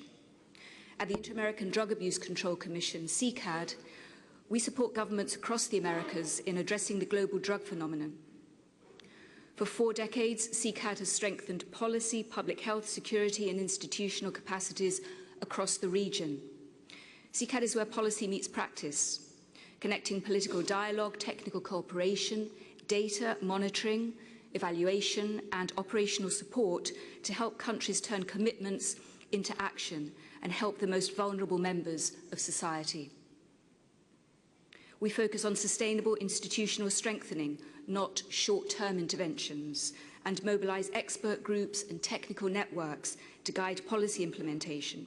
For example, our group of experts on maritime narco-trafficking and our group of experts on chemical substances and pharmaceutical products serve as regional task forces to advance cooperation, share best practices, and develop policy and regulatory responses to evolving drug threats. Our group of experts on demand reduction, which is at this moment meeting in Chile, in Santiago, addresses key challenges and responses in prevention, treatment and recovery at national and regional levels. Our group of experts on comprehensive and sustainable alternative development leads a regional dialogue on rural and urban development, rule of law, security, legal livelihood, social integration and environmental sustainability, moving beyond alternative development as a standalone or purely agricultural intervention. And finally, through our multilateral evaluation mechanism, CICAD promotes evidence-based policymaking and strengthened regional cooperation. CICAD believes in an integrated response to the drug problem, recognising that security, health and justice are interconnected. On security, under our supply reduction portfolio, CICAD strengthens OAS member states' capacity to prevent, to detect and disrupt the illicit production, manufacture, trafficking and sale of drugs. This includes counter-drug intelligence, precursor chemical control, and maritime, riverine and air interdiction. Through our Inter-American Observatory on Drugs, CICAD strengthens drug information systems, early warning mechanisms and trend analysis to help governments detect emerging threats, particularly synthetic opioids, new psychoactive substances and evolving trafficking patterns. On health, our demand reduction portfolio advances prevention, treatment, recovery and social integration systems. We work closely with the Latin American Federation of Therapeutic Communities, FLACT, to strengthen treatment standards for therapeutic communities, contributing to improved quality of care and enhanced coordination with our national drug councils. In the area of prevention, CICAD engages young leaders and works with faith-based organisations to empower community support networks in 12 of our member states to date. Our institutional strengthening programme promotes justice-led initiatives targeting crime prevention for drug-related offences. These efforts help reduce recidivism, minimise social vulnerabilities, promote social integration pathways, and enable states to focus criminal justice resources where they are most effective, addressing the root causes of drug-related crime. Thanks to the collaboration and the support of the Italian government, CICAD implemented 4 phases of the impactful project entitled Strengthening Therapeutic Communities and Treatment Centres in Latin America and the Caribbean with Italian support, FOCTALI. 10 OAS member states engaged in best practice exchanges to foster social integration programmes for justice-involved individuals with substance use disorders. We work closely with San Patrignano Therapeutic Community, and I'm delighted to see Dr. Antonio Boscini here today. FOCTALI reached more than 600 professionals from justice, health and social services through training and technical assistance. The project shared examples of legislative frameworks, models and programmes enabling social integration and supported the creation of pilot projects based on public-private partnerships, enhancing concrete opportunities and support networks for people in recovery, including those returning to society upon release from detention or through alternative measures, and translating policy into impactful actions that help build lives of legality and integration. Another key example of the impact of Italy's partnership with CICAD is the strengthening of early warning systems across the Americas. Early warning systems bring together forensic laboratories, health authorities, law enforcement, customs, and national observatories to rapidly identify and communicate emerging drug threats. In practice, these systems allow countries to issue alerts, support investigations, identify dangerous substances in circulation, and respond more quickly to risks associated with synthetic drugs and drug mixtures. Italy's support enabled the expansion of national early warning systems in the Americas from 4 to 19 functioning systems across the region. Forensic institutional capacities were strengthened, enabling countries in the Americas to detect and respond to synthetic drug threats, and regional training was delivered together with technical assistance missions and real-time information sharing, directly supporting both public health and security responses. This experience demonstrates how targeted cooperation can build lasting national capacities while strengthening regional and international responses. And lastly, as drug markets evolve, particularly with synthetic drugs and increasingly complex criminal dynamics, CCAD is adapting its responses and programming to address new and emerging threats. Firstly, responding to synthetic drug threats such as fentanyl, CCAD is strengthening early detection capacities through forensic networks, through real-time monitoring and information sharing systems that support both public health and law enforcement responses. This includes support for the implementation of the CCAD model regulations for the control of chemical substances to assist countries in implementing and strengthening controls on fentanyl precursors and related equipment, including pill presses. Controlling pill presses and chemical substances is particularly critical, as both are essential to the illicit manufacture of fentanyl. We also deliver specialised training courses for law enforcement personnel and other relevant agencies through our regional counter-drug intelligence schools in Latin America and the Caribbean. These courses aim to strengthen regional coordination, intelligence sharing, investigations, and legal frameworks to counter the manufacture, the trafficking, and the diversion of fentanyl. We're developing online courses for professionals to manage and treat synthetic drug use and work with youth in the area of drug prevention. Effective drug prevention requires a multi-sector approach. CCAD is working with community agencies and faith-based organisations who play a critical frontline role in drug prevention.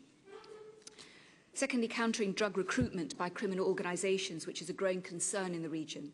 CCAD is focusing on identifying recruitment patterns, a growing driver of violence and stability. Our work enhances justice-led and community responses following a task force model that increases country leadership and regional collaboration. Regarding preventing the exploitation of individuals as drug couriers, CCAD is strengthening the institutional capacity of law enforcement, of border control, and social integration of systems. And lastly, CCAD is managing the International Network for Legislation on Drugs. As my UNODC colleague mentioned, we manage the Latin American and Caribbean component, which is INLOD-LAC, a parliamentary network that serves as a regional platform for knowledge exchange. INLOD-LAC enables parliaments, legislators and drug policymakers to collaborate on drug-related legislation and legislative initiatives identifying regulatory gaps and emerging threats, and sharing good practices on drug-related legislation and translating shared expertise into coordinated, actionable responses, as my UNODC colleague mentioned. In conclusion, stopping drugs is not only about what we stop, it is also about what we build. We contribute to stronger institutions that can adapt to change and to communities that are resilient, communities that are informed, and communities that are supported. And we assist countries in building legal frameworks that protect security and enable drug prevention, drug treatment, and social integration. CCAD stands ready to continue working with Italian partners, with parliamentarians and OSCE colleagues, and to explore practical avenues for cooperation that advance our shared goals. Thank you very much.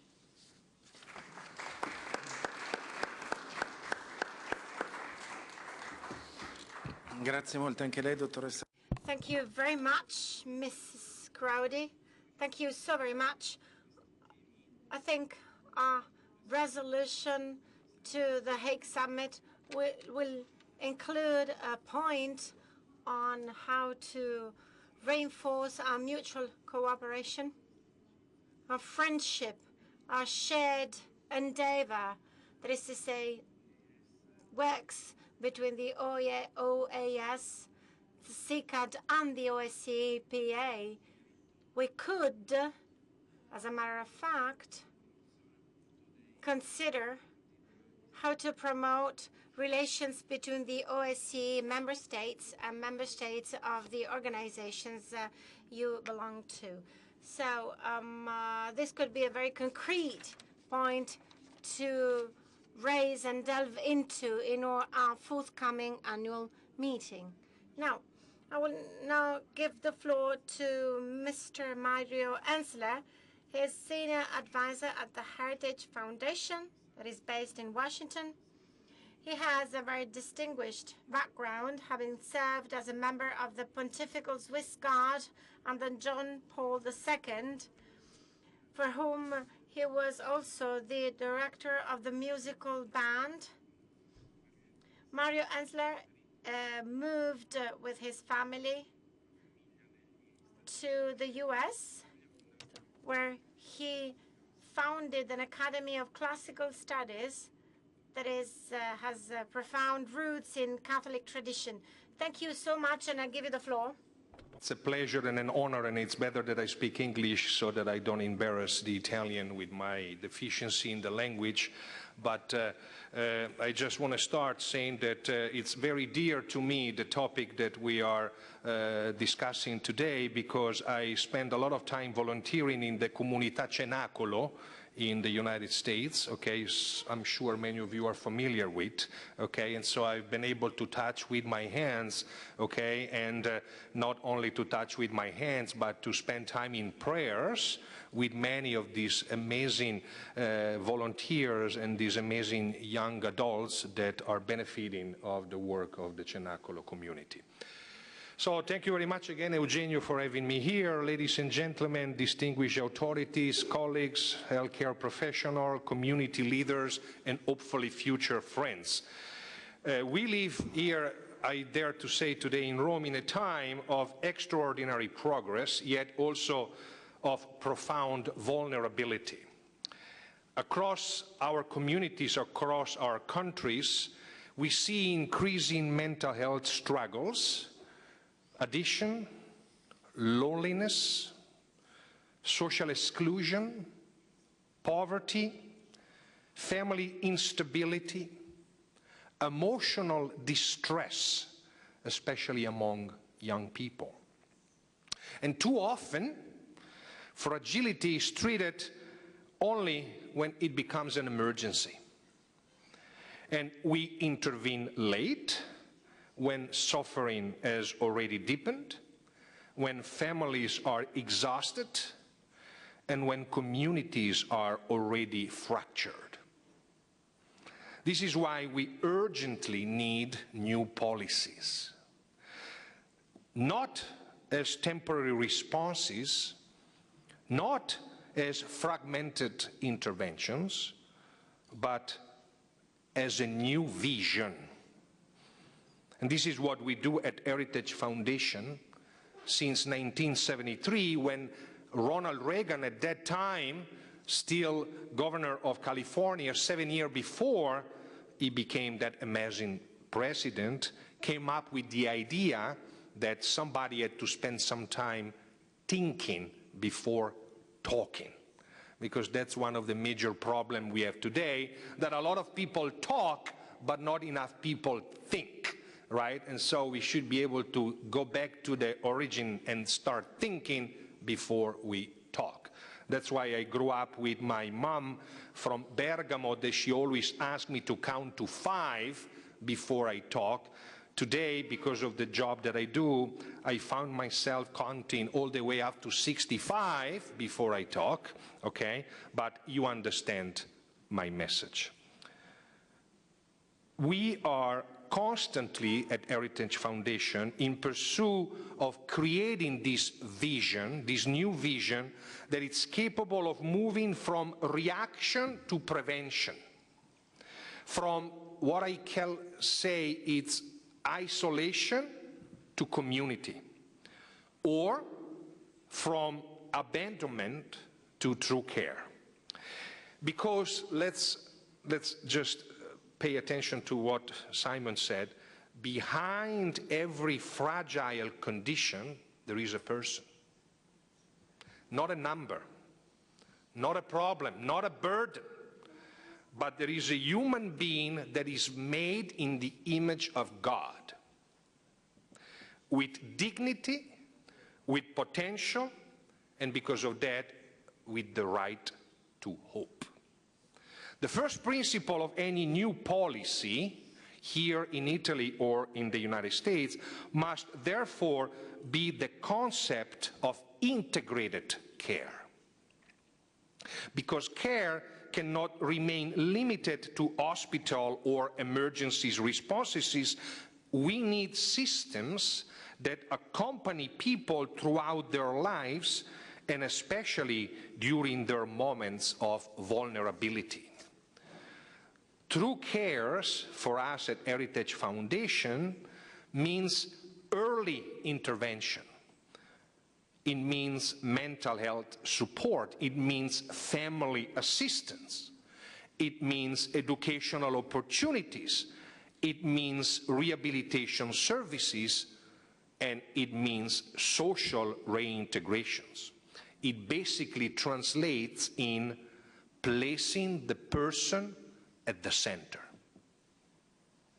Too often institutions work separately.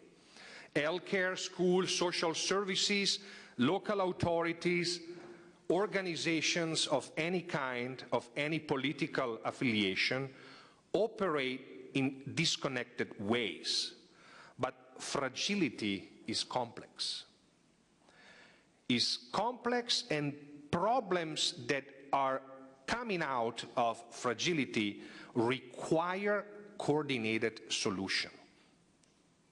That's why at Heritage we every day try to generate and promote new policy that will create networks and not silos.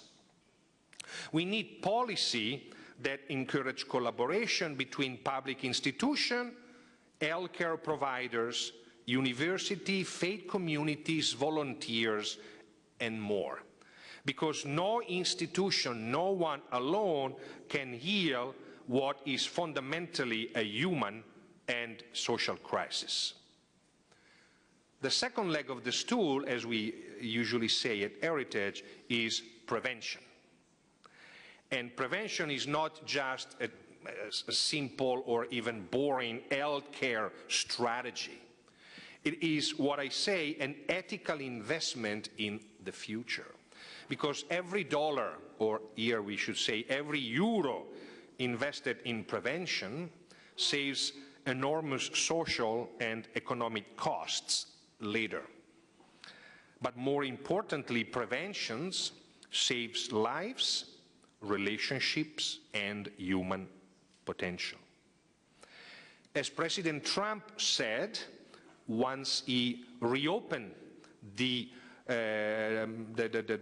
grant to sustain this healthcare prevention, this fight to addiction, as President Trump said, we must move from a culture of emergency to a culture of anticipation.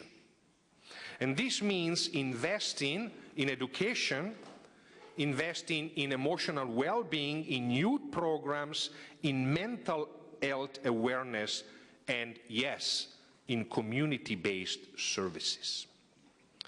Young people today face pressures that previous generations could hardly imagine. Social isolation, digital dependency, anxiety, uncertainty about the future, and a growing sense of disconnection. If we fail to support them early, fragility can evolve into despair.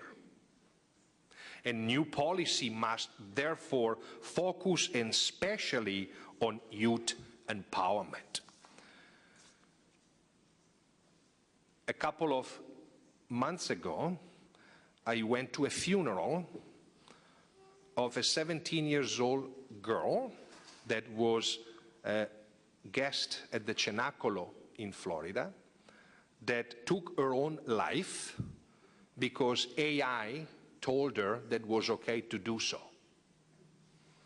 She felt, despite being in community, she fell in the trap of the artificial intelligence that completely brainwashed her and convinced her that nobody would miss her once gone. This is where we are right now. And as a father of 5 children and a grandfather of 5 children so far, many more to come, hopefully, I am concerned about this. Young people do not only need protection from risk, they need opportunities. They need opportunities to participate, to belong, and to build meanings in their lives. Therefore, schools, university especially, must become places not only of academic learning, but also of emotional education, civic responsibility, and human development. President Trump closed the Department of Education, I'm sure some of you are aware of that, when he announced that he wanted to restore the real meaning of the word education, which does not translate in information, but actually in formation. That's why communities, university as well, must become spaces where people feel seen and supported while being formed, and because of that, they will not feel invisible and alone. And from this, I'm going to move to the third leg of the stool, which is obviously community, right? A strong community, as we heard before from Simon, and I'm sure we will hear soon from Antonio, is one of the greatest forms of prevention. And when people feel connected, when they feel heard and valued, vulnerability decreases, isolation is reduced, and trust grows. But unfortunately today, many individuals experience a deep sense of loneliness even while living in highly connected community or societies like the 17-year-old girls that I mentioned to you 1 minute ago. Technologies has increased communication, but not always human relationship. And for this reason, at Heritage, we firmly believe that new policies must also rebuild the social fabric of our communities. We need accessible community centers, we need cultural programs, we need sport initiatives, we need intergenerational projects, we need to support networks for families and the elderly, and spaces where people can encounter one another with dignity and solidarity. Now you understand that community is not an abstract concept, it is a practical form of care. It is often the community that recognizes suffering before institutions do. It is often a teacher, a volunteer, a neighbor, or a local association or a community center that first notice when someone is struggling, like Simon's daughter said to her dad. That is why policy must strengthen local networks and empower communities to become active participants in care and prevention.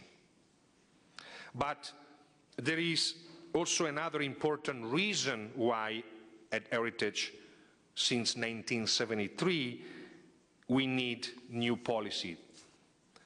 Because our current system often responds to fragility with stigma rather than support. What I mean for that is that people struggling with addiction, with mental illness, or social exclusion are too often judged, labeled, instead of accompanied.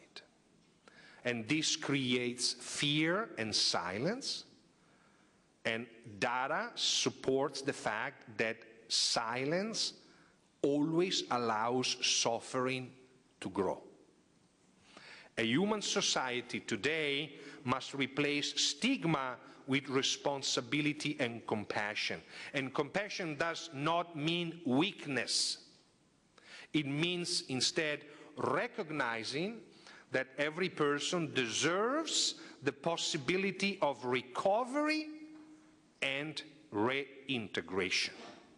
No one should be defined forever by their worst moment. I know somebody judged my president because of some cartoons, but let's move beyond that. This is why reintegration policies are essentials, right? A person who has experienced fragility must be given the opportunity to rebuild his or her life through education, through housing, through employment, and active participation in society. Without reintegration, recovery will forever remain incomplete. A new policy, and this is what we fight on a daily basis and try to bring to Congress and find support to pass into laws, must create pathways back into society, especially for the vulnerables. Because inclusion will always strengthen community, while exclusion will only create instability and hopelessness. Ladies and gentlemen, my dear friends, the true measure of society today in 2026 is not how it treats the strongest, but how it responds to the most fragile. And today we have a choice. And that's why I'm here, and I felt inadequate to participate as a speaker, but I respected when Eugenio said, come and share. We have a choice. I have a choice. You have a choice. We can continue investing primarily in emergency responses after crises occur, or we can build courageous new policies, centers on prevention, integrated care, community engagement, and most of all, human dignity. Obviously, this path is more demanding. It requires visions, cooperation, investments, and long-term commitment. But it is also the only path capable of generating true rebirth. As you very well know, tomorrow you'll have the joy to hear Pope Leo sharing some of his thoughts. And you are very well aware that his first encyclica is about to be released. And his first encyclica is about the human person. How can we protect and at the same time elevate the dignity of the human person? Fragility should never be seen as the end of a person's story, and with the right support, fragility can and will instead become transformation. Pain can become resilience, and isolation can become belonging. In conclusion, I dare to say here in Rome today that the future of our societies depends on our ability to create systems that do not abandon people when they struggle, that does not judge them when they fail, but instead accompany them toward recovery, help them to stand back up, and because of that, they are in pursuit of hope. Our current administration, the Trump administration, is fully aware of this need, and we at Heritage Foundation are extremely grateful for it. From fragility to rebirth, I love that. From fragility to rebirth, this is not just a slogan, it is our responsibility. A responsibility to create polities that are more humane, more inclusive, and more courageous. And above all, a responsibility to ensure that no person, no matter where, is ever left alone in their moment of greatest vulnerability, but actually we will be there to tell them, I love you. Thank you very much. Thank you very much.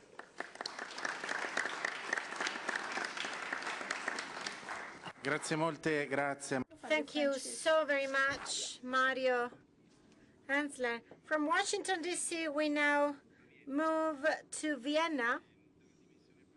And from the parliamentary dimension of the OSCE, we move on to the governmental dimension with Jean-Benoit Mann. Jean-Benoit is a deputy coordinator for combating trafficking in human beings at the OSCE. Mr. Manns has an in-depth knowledge of the dynamics surrounding the protection of human rights and the fight against human trafficking, and these issues are often intertwined with social vulnerabilities and addiction. Since 1997, he has worked in the field of development humanitarian aid, gaining extensive experience primarily with UNICEF. Within that organization, he has held key roles such as Deputy Representative, Deputy Director in Madagascar in 2020, and Emergency Coordinator in Romania for the Ukrainian crisis in 2022. He has worked in particular in the area of child protection, emergency management, and migration policy. His contribution will be essential to understand the interconnections between these phenomena. Now, I am just back from Vienna, and Jean-Benoit Mann will speak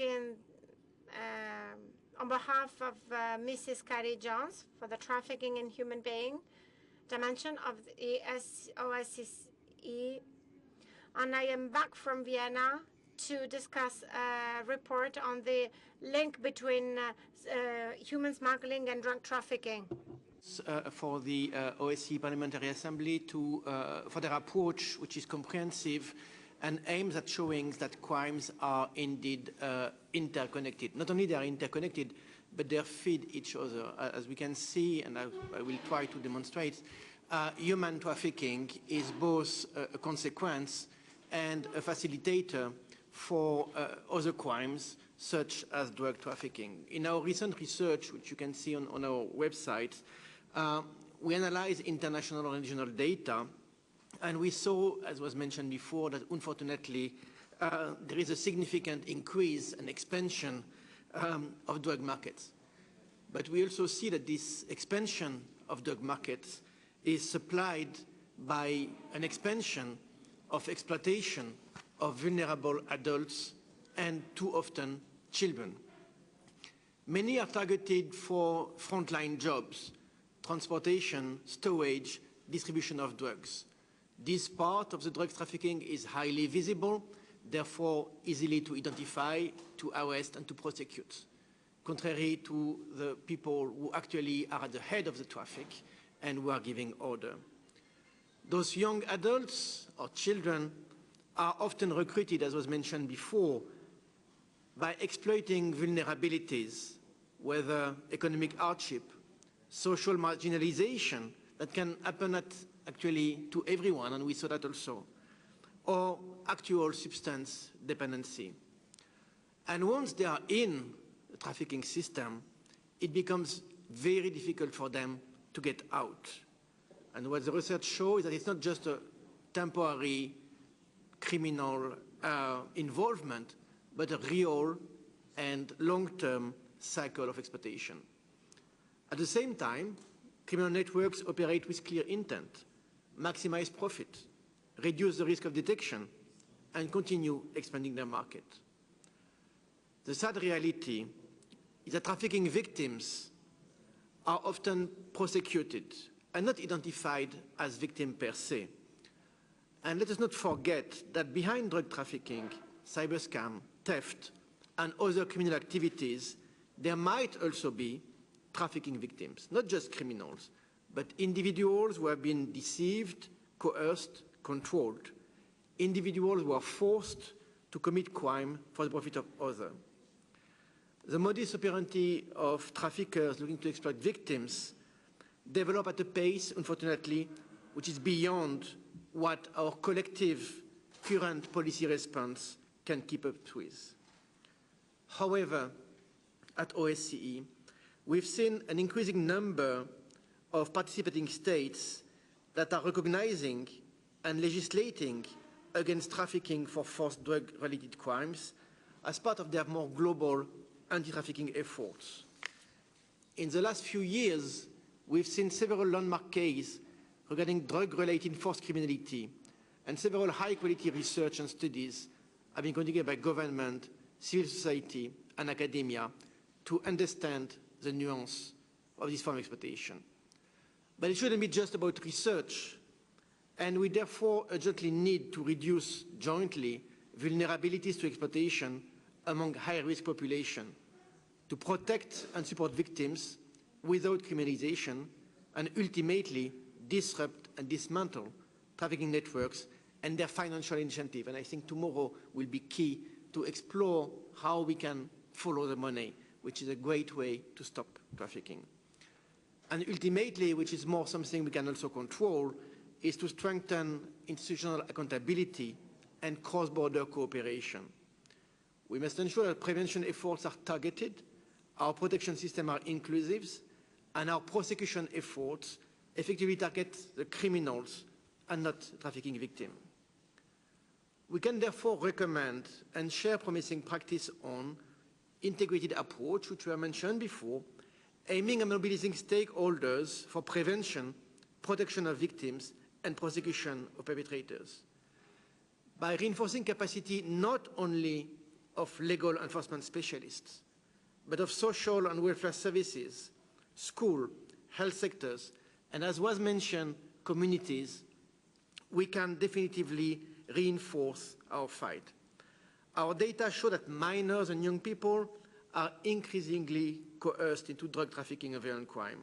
This is where the role of education is critical, to equip youth with the knowledge to recognize deceptive recruitment practices, tactics, and understand the risk of criminal exploitation, often appearing as too good to be true. We need to invest in education, and I do agree that education is not just the responsibility of the school system, it's all of us, to reduce youth vulnerability by strengthening the criminal systems, skills, awareness. One thing we did not mention is the need to reinforce public-private partnership so that we can reinforce prevention, particularly online, as social media channels, for example, are often used for recruitment. And we do work with Meta, with Googles, with TikTok, with Facebooks. Not enough, obviously, but for them to be on board, otherwise criminals will use these networks without us being able to do anything except constate the results. There's also a great need, as we mentioned before, to follow and monitor digital and financial footprints. And we do work a lot with financial institutions of each of your countries to identify the red flags that can demonstrate or at least indicate trafficking. OSCE works with several expert by experience, which is a way to just mention survivors of trafficking, to adapt tools, messages and legal instruments to better understand perpetrators' tactics, strategies and role. All that to act in favor of victims and against organized crime. Particularly between states, international organizations, NGOs, we can jointly strengthen data collection to identify trends, networks, and vulnerabilities to fight all aspects of drugs and drugs trafficking. I would like to thank again the Parliamentary Assembly today and the Italian delegation for including us and give us the opportunity to deepen partnerships and reinforce the Office of the Special Coordinator to fight human trafficking to support all of you against this crime. Thanks again. Grazie. Grazie al dottor Manis. Thank you very much, Mr. Mann. Yes, we mentioned the need to build bridges between the OAS and the OSCE PA, and we've just heard about the OSCE governmental dimension. So I am calling upon all of our fellow MPs to reinforce our cooperation and alignment between the parliamentary and governmental dimensions of the OSCE. This is of the utmost importance. This is what the new research is about. That is to say, trafficking in human beings. So it is very important for us parliamentarians to be able to cooperate with our counterparts at the governmental level. Now, let's move on to San Patrignano. We will now introduce this very important community through Antonio Boschini. We will now hear from Antonio Boschini, Therapeutic Director of this very important rehabilitation community, the San Patrignano community, a national community, while this is also renowned internationally. Mr. Boschini is an infectious disease specialist and has an extraordinary personal and professional background. He entered the community as a guest and has turned into a milestone of the whole rehabilitation process.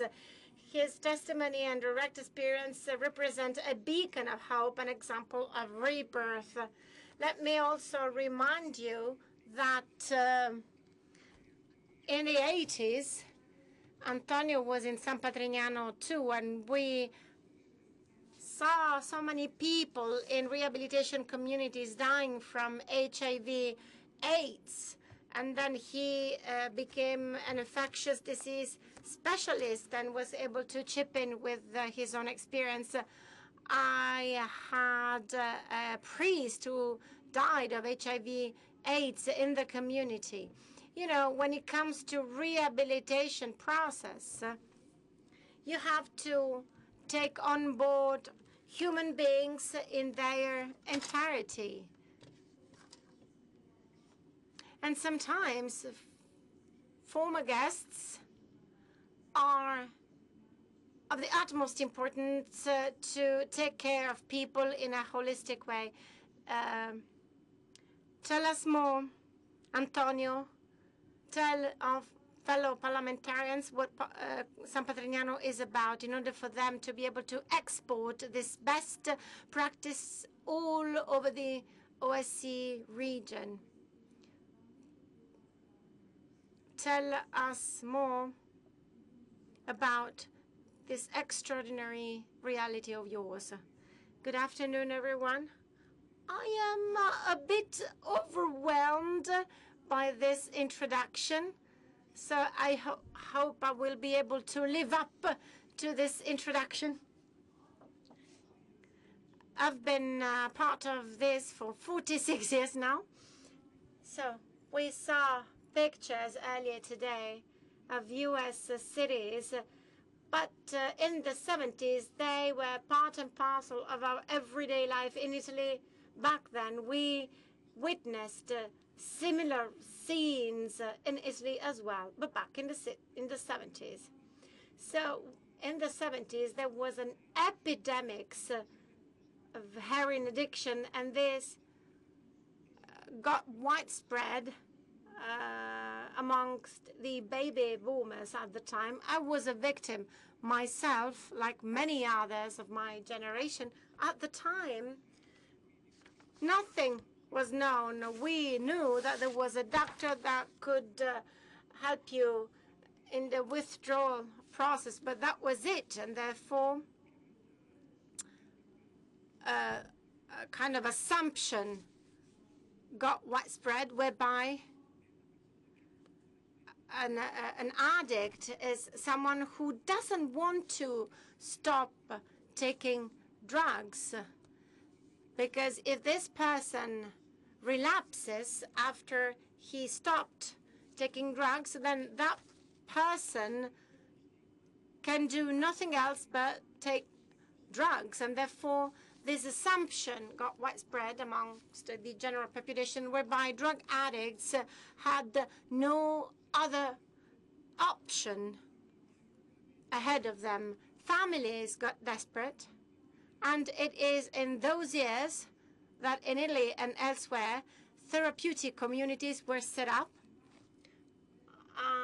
Here I'm showing you some of the founders of the greatest and most important rehabilitation communities. Most of them were priests, and it was by accident that I ended up in a community that was not founded by priests.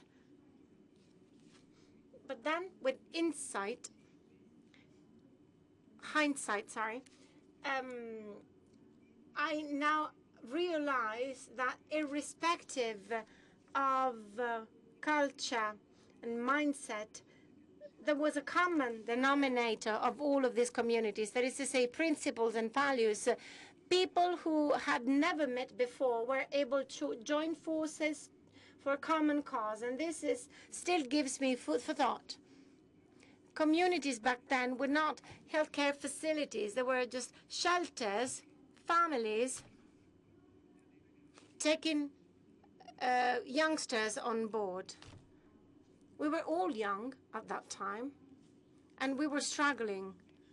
There was no methodology whatsoever. They were simply inspired to their founders, who were very charismatic leaders or figures who would lead the community.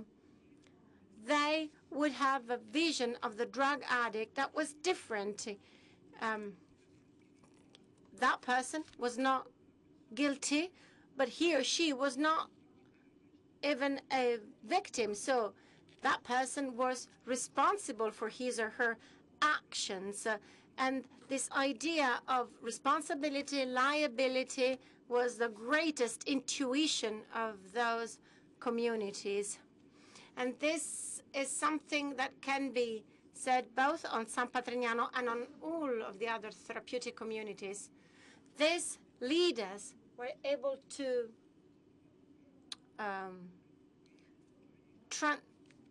transmit their enthusiasm to many of us. They were contagious. So when I started to get a little better 1 year after my admission, then it occurred to me, it dawned to me that I could in fact study medicine and that I could become a physician, a doctor in San Patrignano, to be able to give something back.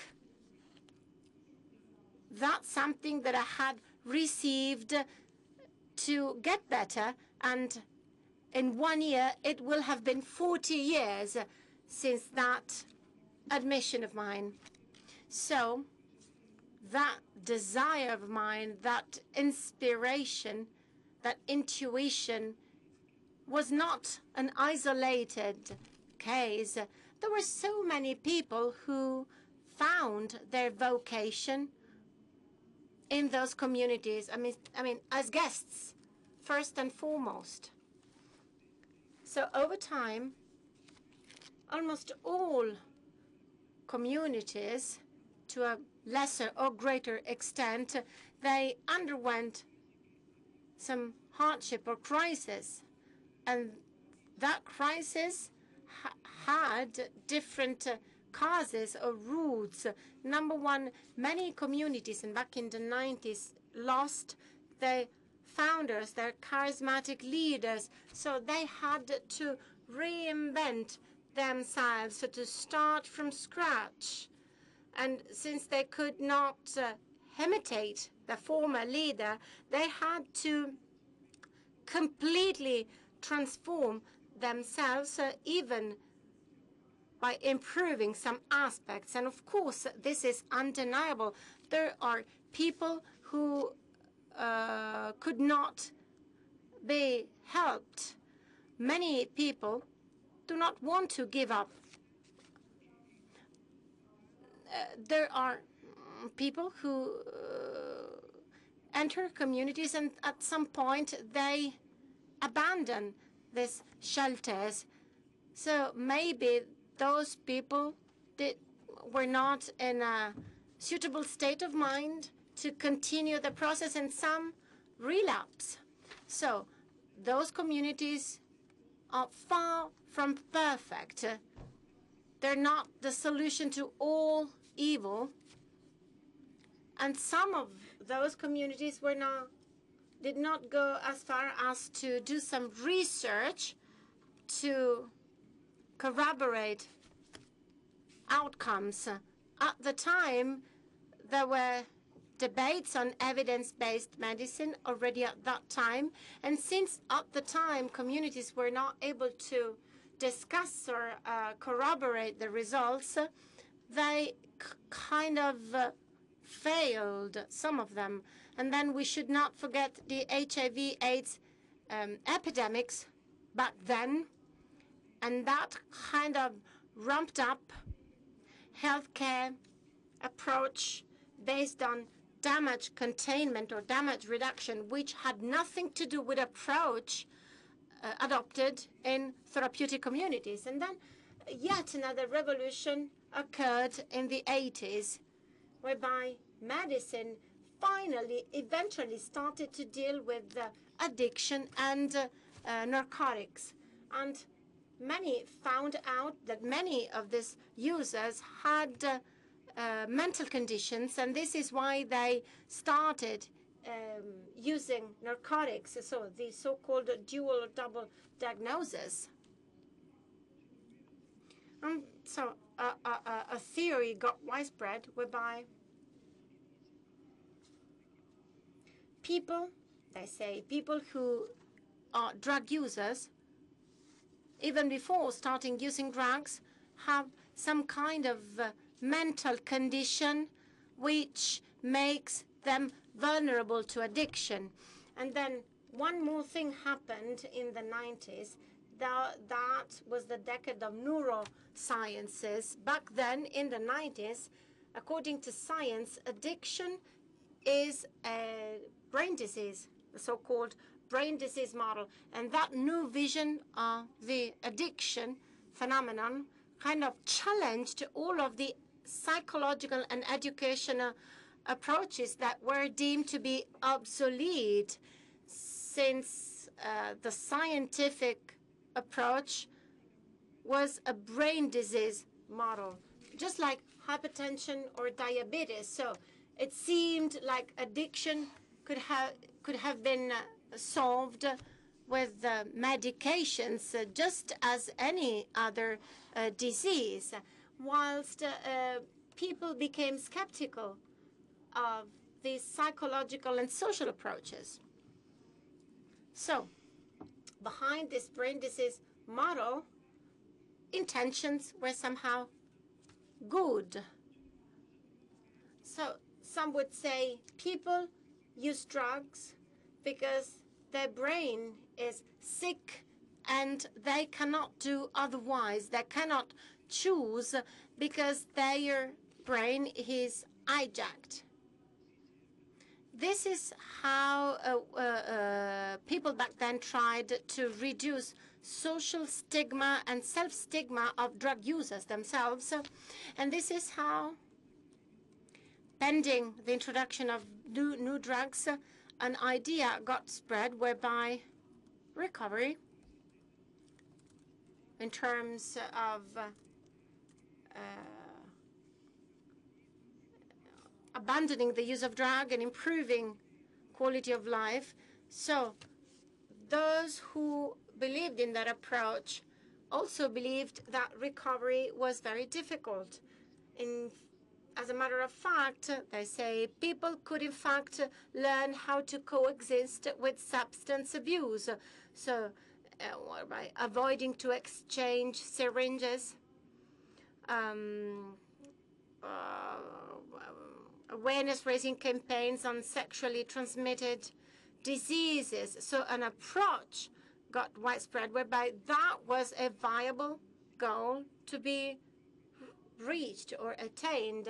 And this was detrimental to those who were in fact proposing different approaches, such as those one proposed by therapeutic communities. I was using this pointer as if it was a microphone, while in fact I was supposed to speak into the mic. and not into the pointer. So the biological factor cannot be denied. People who use drugs are somehow flawed in their brain capacity, and different substances have a different impact on the risk for addiction. This is where we gathered data of 2,800 persons entered in SPTC after the pandemic lockdown. And as you see here, crack is similar to injected heroin back then, so it can easily provoke dependence. And for me, crack is indeed the single most important emergency.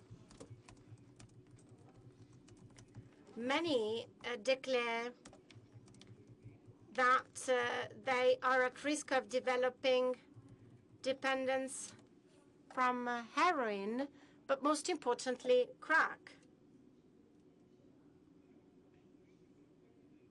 So I mentioned a scientific model, but then there are other researchers or scientists who, and in my opinion, rightly so, challenged this model. Why is that?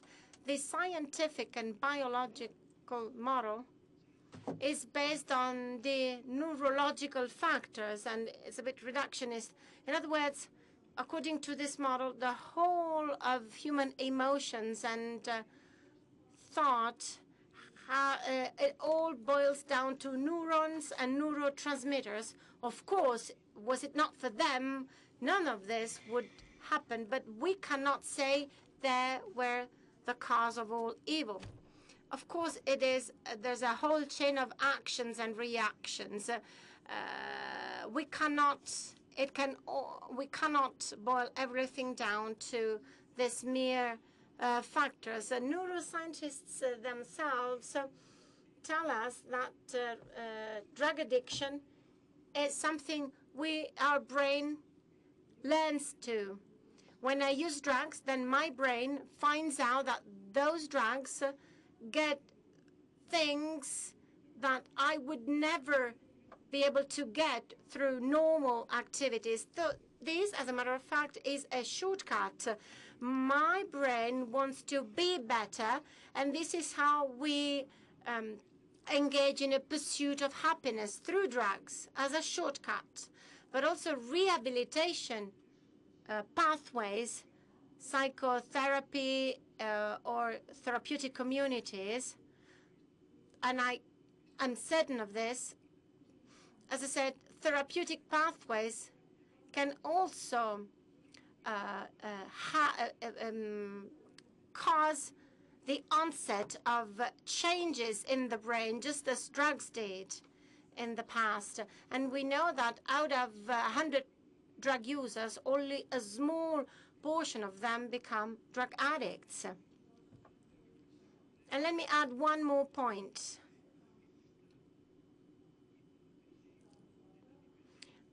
This idea of addiction as a brain disease can have detrimental effect on people's desire to stop using drugs. The fact that you are deemed as being ill somehow creates more stigma than being considered as morally weak. Because if I am weak, I can change. But if I'm sick, if I am ill, I'm not sure I can get better. So I met with people who thought they had a disease, and said they were looking for a justification for this disease, not to commit to real change. And they kind of gave up in doing so. This is a precious book that I suggest you read to know more. Now, let's move on to our current days. we are moving towards a different idea of addiction, a more holistic account of addiction. As a minimum, people got to understand that there were at least three factors contributing to addiction. Number one, biological factors or roots, so neurocognitive disorders, psychiatric comorbidities, or even brain dysfunction caused by drugs. But also psychological roots were underlined. Based on some cases, it was understood that childhood trauma had an impact, and I'm referring to sexual trauma, psychological abuse, a whole plethora of family-related abuses, parents being drug users. All this family trauma have an impact on prospective drug abusers. So those who experienced childhood trauma and start using drugs end up finding drugs are being more rewarding than people who did not experience such trauma in their childhood. And then we also have social causes or roots. So someone who lives in Rozzano is more at risk of becoming a drug abuse rather than someone who lives in Caivano, in Naples, where there are no schools, cultural centers. So where there are no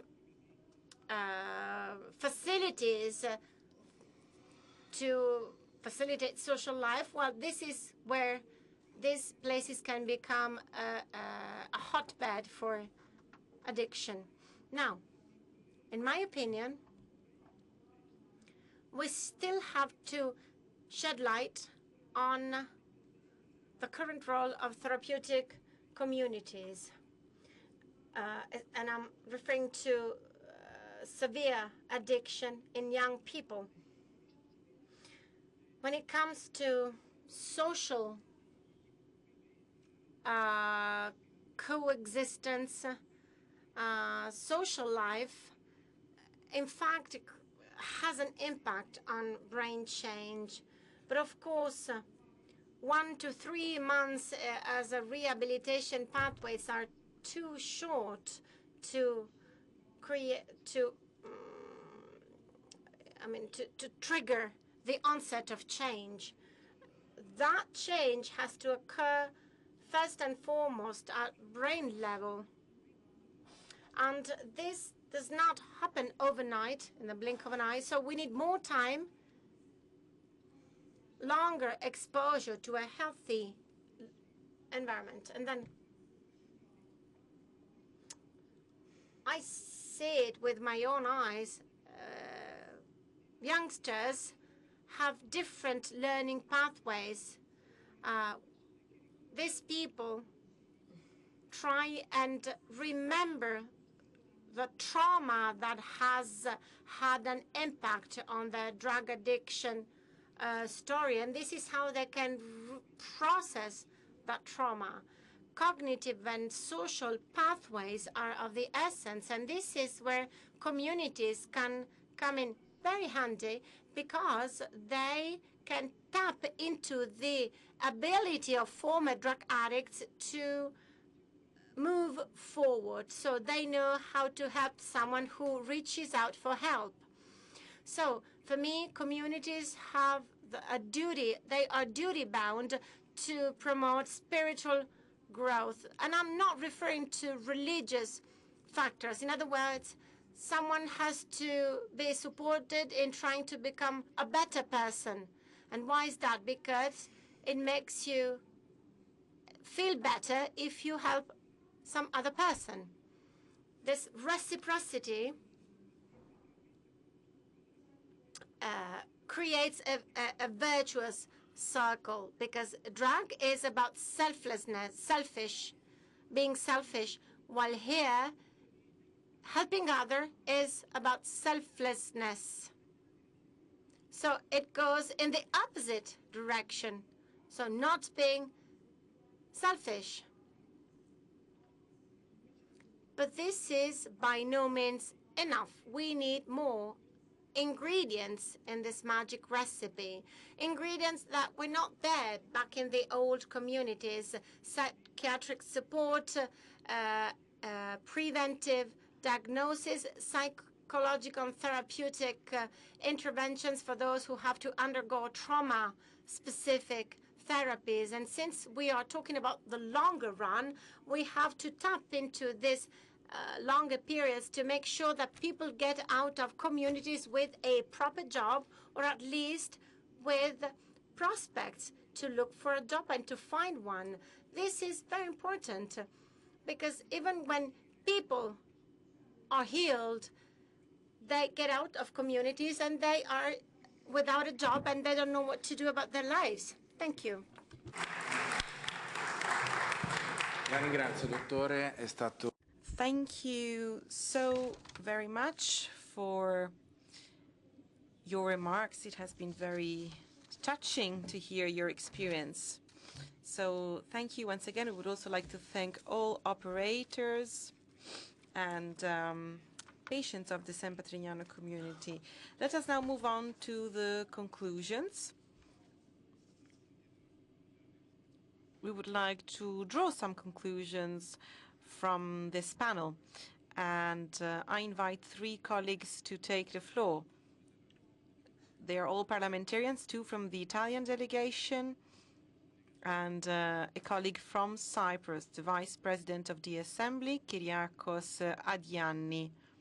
And I invite him to take the floor now to address us with some closing remarks.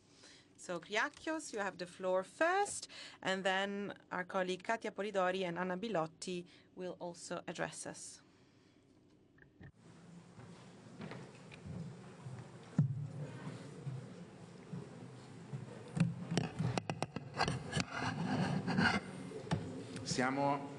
Kyriakos, siamo vicepresidente, siamo un po' lunghi con i tempi e raccomando... We are running a little bit late, so I would like to please ask our speakers to be very brief. Thank you. I would like to warmly congratulate Vice President Eugenio Zoffili for this excellent initiative in organizing the second interparliamentary conference on the fight against organized crime in the OSCE region, but also the Italian delegations, all the members from the Italian delegation and from the Italian Secretariat for this excellent event. I would also like to thank General Secretary Roberto Mondella for his support, together with the whole Secretariat, with our experts, with our personnel. This meeting today is a political response to a problem that harms public health, affects social cohesion, and puts young people at risk. It's a response to a threat for the humanity. And this has to be the message from all the speeches we hear from our speakers.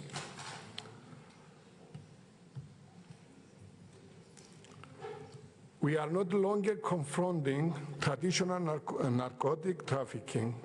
We are confronting transnational hybrid criminal ecosystems, operating across borders, exploiting technology, weakening democratic institutions, and targeting social cohesion. Synthetic drugs represent a strategic transformation of organized crime. This was a message from almost all the speakers. Drug trafficking today is no longer merely a criminal enterprise. It has evolved into traditional instrument for destabilization. All the means we are developing today against this problem maybe tomorrow will not be appropriate for the new developed synthetic drugs. Unfortunately, organized crime is a geopolitical actor. Modern criminal networks behave increasingly like non-state strategic actors. They penetrate economics, corrupt institutions, exploit migration routes, infiltrate ports and logistics chains, use cyber tools, exploit fragile regions. In several regions, organized crime, terrorist trafficking networks, illicit finance are becoming interconnected ecosystems. The strategic importance of fentanyl and synthetic drugs, unfortunately, it is a strategic, has a strategic importance. Synthetic opioids change the global security equation because production is cheaper, logistics are easier, profits are enormous, detection is harder, social damage is faster and deeper.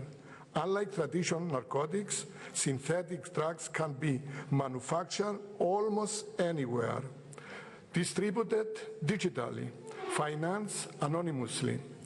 And what is the key strategy point? This reduces dependence on traditional trafficking routes. It creates decentralized criminal production models. This threat, and we have to approach this as a threat, is based on technology and has a hybrid character. Criminal organizations increasingly use AI. It was one common point from all the speeches.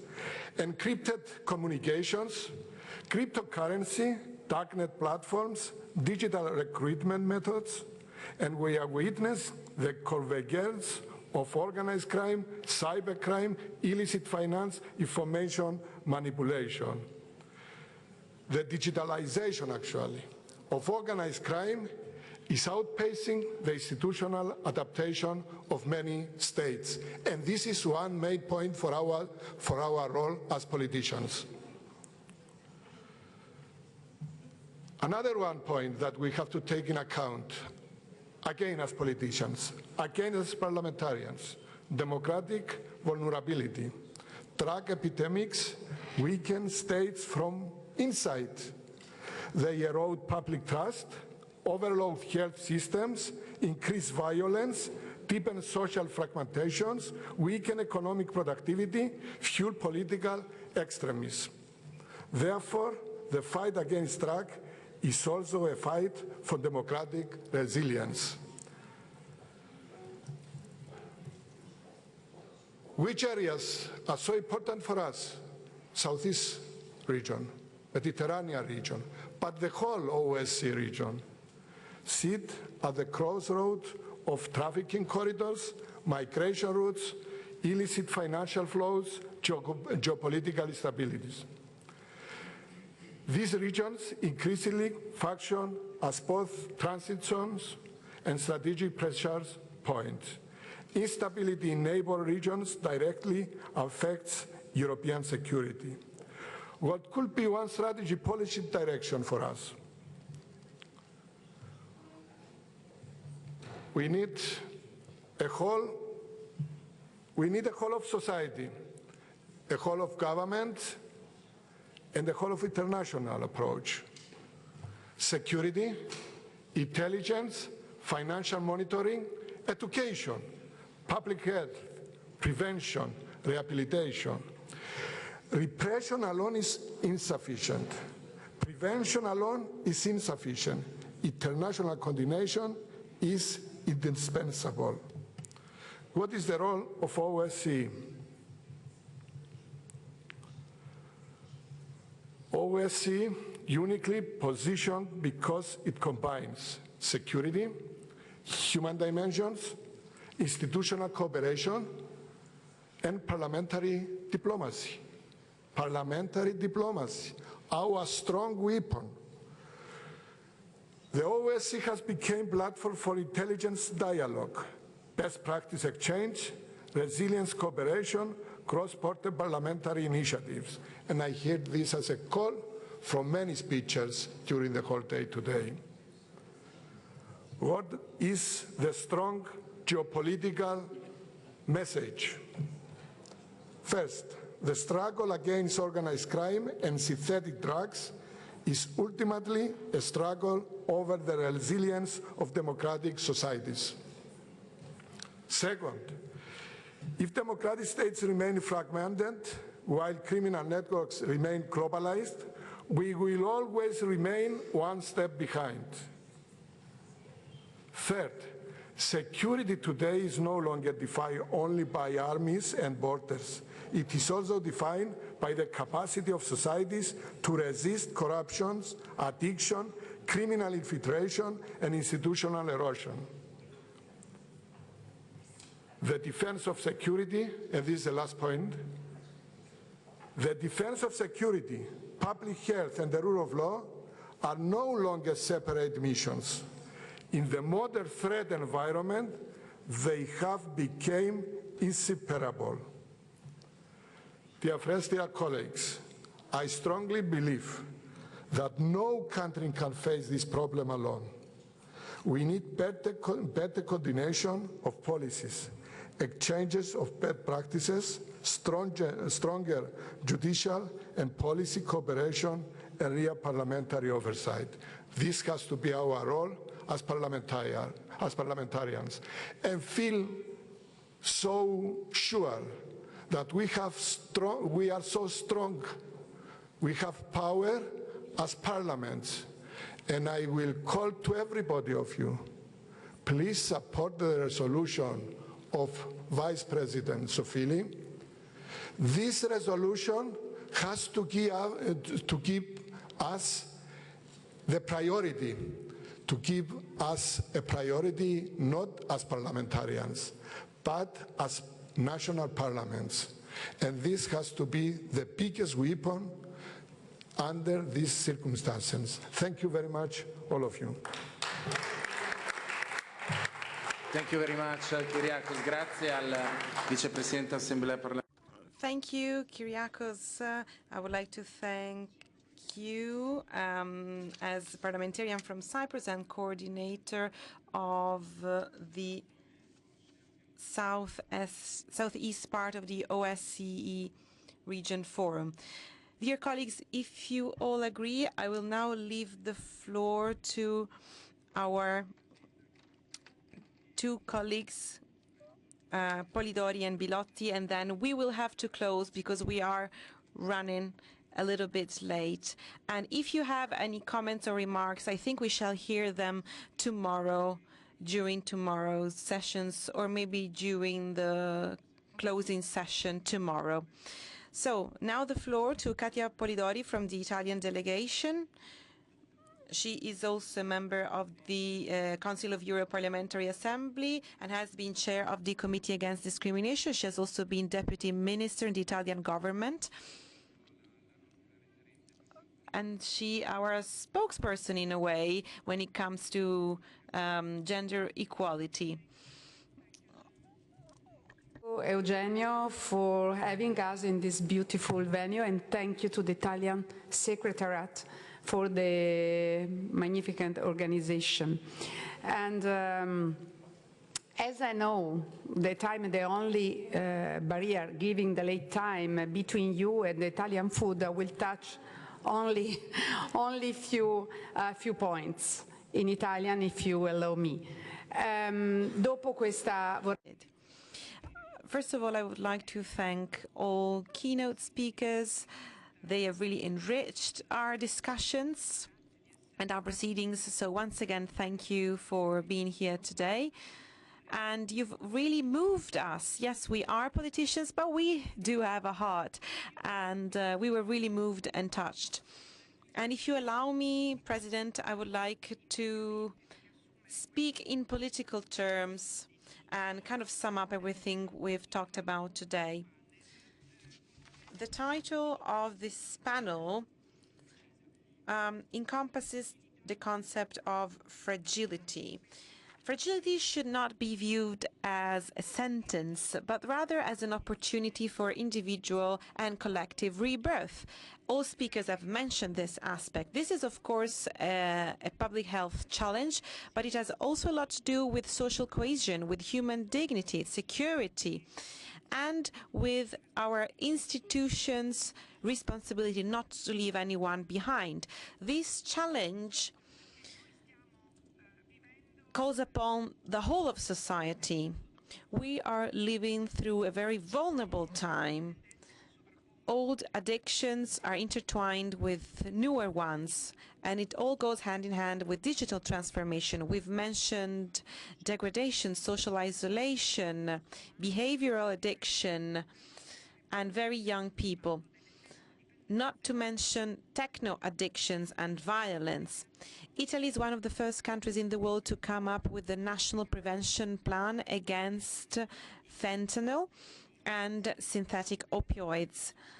This has allowed Italy to be a protagonist of the global coalition against synthetic drugs, thereby reaffirming our role as leaders in international contexts such as the G7. We are convinced that in such a difficult scenario we cannot just deal with the emergencies, but we have to build an integrated approach based on 3 pillars that have been mentioned by all our speakers today: prevention, treatment, and reintegration in society. And I'm trying to be brief. Prevention is the most important investment that institutions can make so that vulnerability and fragility will never turn into self-destruction. In this sense, the role of families and communities and schools are fundamental because they need to be able to spread awareness and build resilience. Preventing means acting before degradation turns into marginalization, and it means giving our young people cultural tools, relational tools, as well as emotional ones, so that they might be able to face difficulties without falling into the trap of self-destruction. It means tackling these criminal activities that exploit human fragility, including human trafficking and drug trafficking. The OSCE is playing a pivotal role on these issues. The second key pillar is treatment and access to treatment. Admission is not just about providing a service, it means first and foremost inhabiting human complexity. It's an act of confidence, of trust, and therapeutic communities are a real bridge between people, institutions, and services. The Italian experience and Italian cases such as community of San Patrignano and Casa del Giovane demonstrate that people should be at the core, not as a medical case, but as an opportunity. That's why fighting against addictions cannot just require health institutions. It requires cooperation between families, schools, the third sector, social operators, and local organizations. In this framework, my dear colleagues, international cooperation takes on a decisive significance. Multilateral organizations such as the OSCE can facilitate the exchange of best practices and the coordination of prevention policies, as well as the strengthening of common strategies against transnational networks that exploit social vulnerabilities. And let me conclude by saying that the real strength of our democracies cannot be measured by our ability to ensure economic growth or security. It is measured especially by our ability to take care of the most fragile ones and offering them a second chance. Every person being brought back to social life is a social win. Every young person saved from addiction is a resource given back to our community. And this is the highest responsibility of our institutions, bringing together skills, resources, and political will. Political will, this is key, because rebirth should not be a privilege, but rather a collective right. And I would like to conclude by sharing the words of the Holy Father, which we will meet tomorrow. Drugs and addictions are an invisible prison, but we all have the right to freedom. Welcome to Rome once again. Thank you, Katia, and thank you, MP Polidori, for the last address. We shall now hear Anna Bilotti, member of the Italian delegation to the OSCE Parliamentary Assembly. She is a lawyer and a member of the Justice Committee of the Senate of the Italian Republic. She is also a member of the Anti-Mafia Committee and the Extraordinary Committee on Human Rights. I think I said everything. You have the floor. Good evening, everyone, and welcome to Italy. I would like to greet all participants, the Secretary General of the OSCE PA, Roberto Montella, the President of the Assembly, Pere Pons, as well as the head of the Italian delegation, as well as Vice President of the Assembly, Eugenio Zoffili. I have the pleasure of stating that he has been making such a great effort for this initiative, and I would really like to recognize his unwavering commitment over the years to such a critical topic, that is fighting against drugs and organized crime. I would also like to thank all members of staff here at the Chamber of Deputies and the Senate, both here in Italy and abroad. They are always a reference point for all of us parliamentarians and for our work.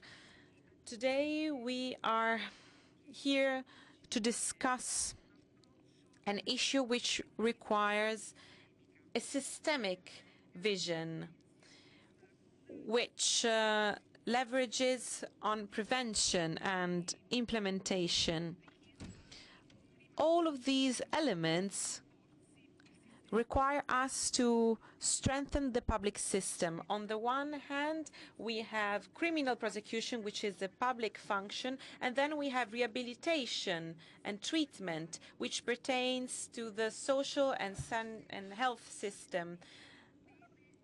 Sentences must be able to be public functions under public control within a system which ensures uniformity, transparency, and responsibility. It isn't about questioning the important and essential role of the third sector and of therapeutic communities. Rather, it is about avoiding confusion between different roles, since this might turn care facilities into punishment and sentence enforcement facilities, with all the ambiguities and problems that may come with it. So we should promote the strengthening of care facilities. And it's important to put forward a new model to enforce sentences by facilitating real social reintegration paths, such as social care homes. Our response to drug addiction has long been that of criminal prosecution, of imprisonment and marginalization, but this approach has failed because it does not reintegrate people. It exacerbates vulnerability and increases the recurrence rate. This is a failure for our states, for the rule of law, and for society as a whole. And this is a failure when it comes to fighting against organized crime, because drug trafficking feeds on this criminal spiral. The more drug addicts there are, the bigger the drug market is, and the more revenues the mafias can have. So we must be brave in stating that our fight against drugs is not won inside prisons, but rather outside of them, through prevention and by investing on reintegration. This is not leniency. This is the most effective strategy to ensure our citizens' security. Thank you. Thank you. And let us now close this session. I will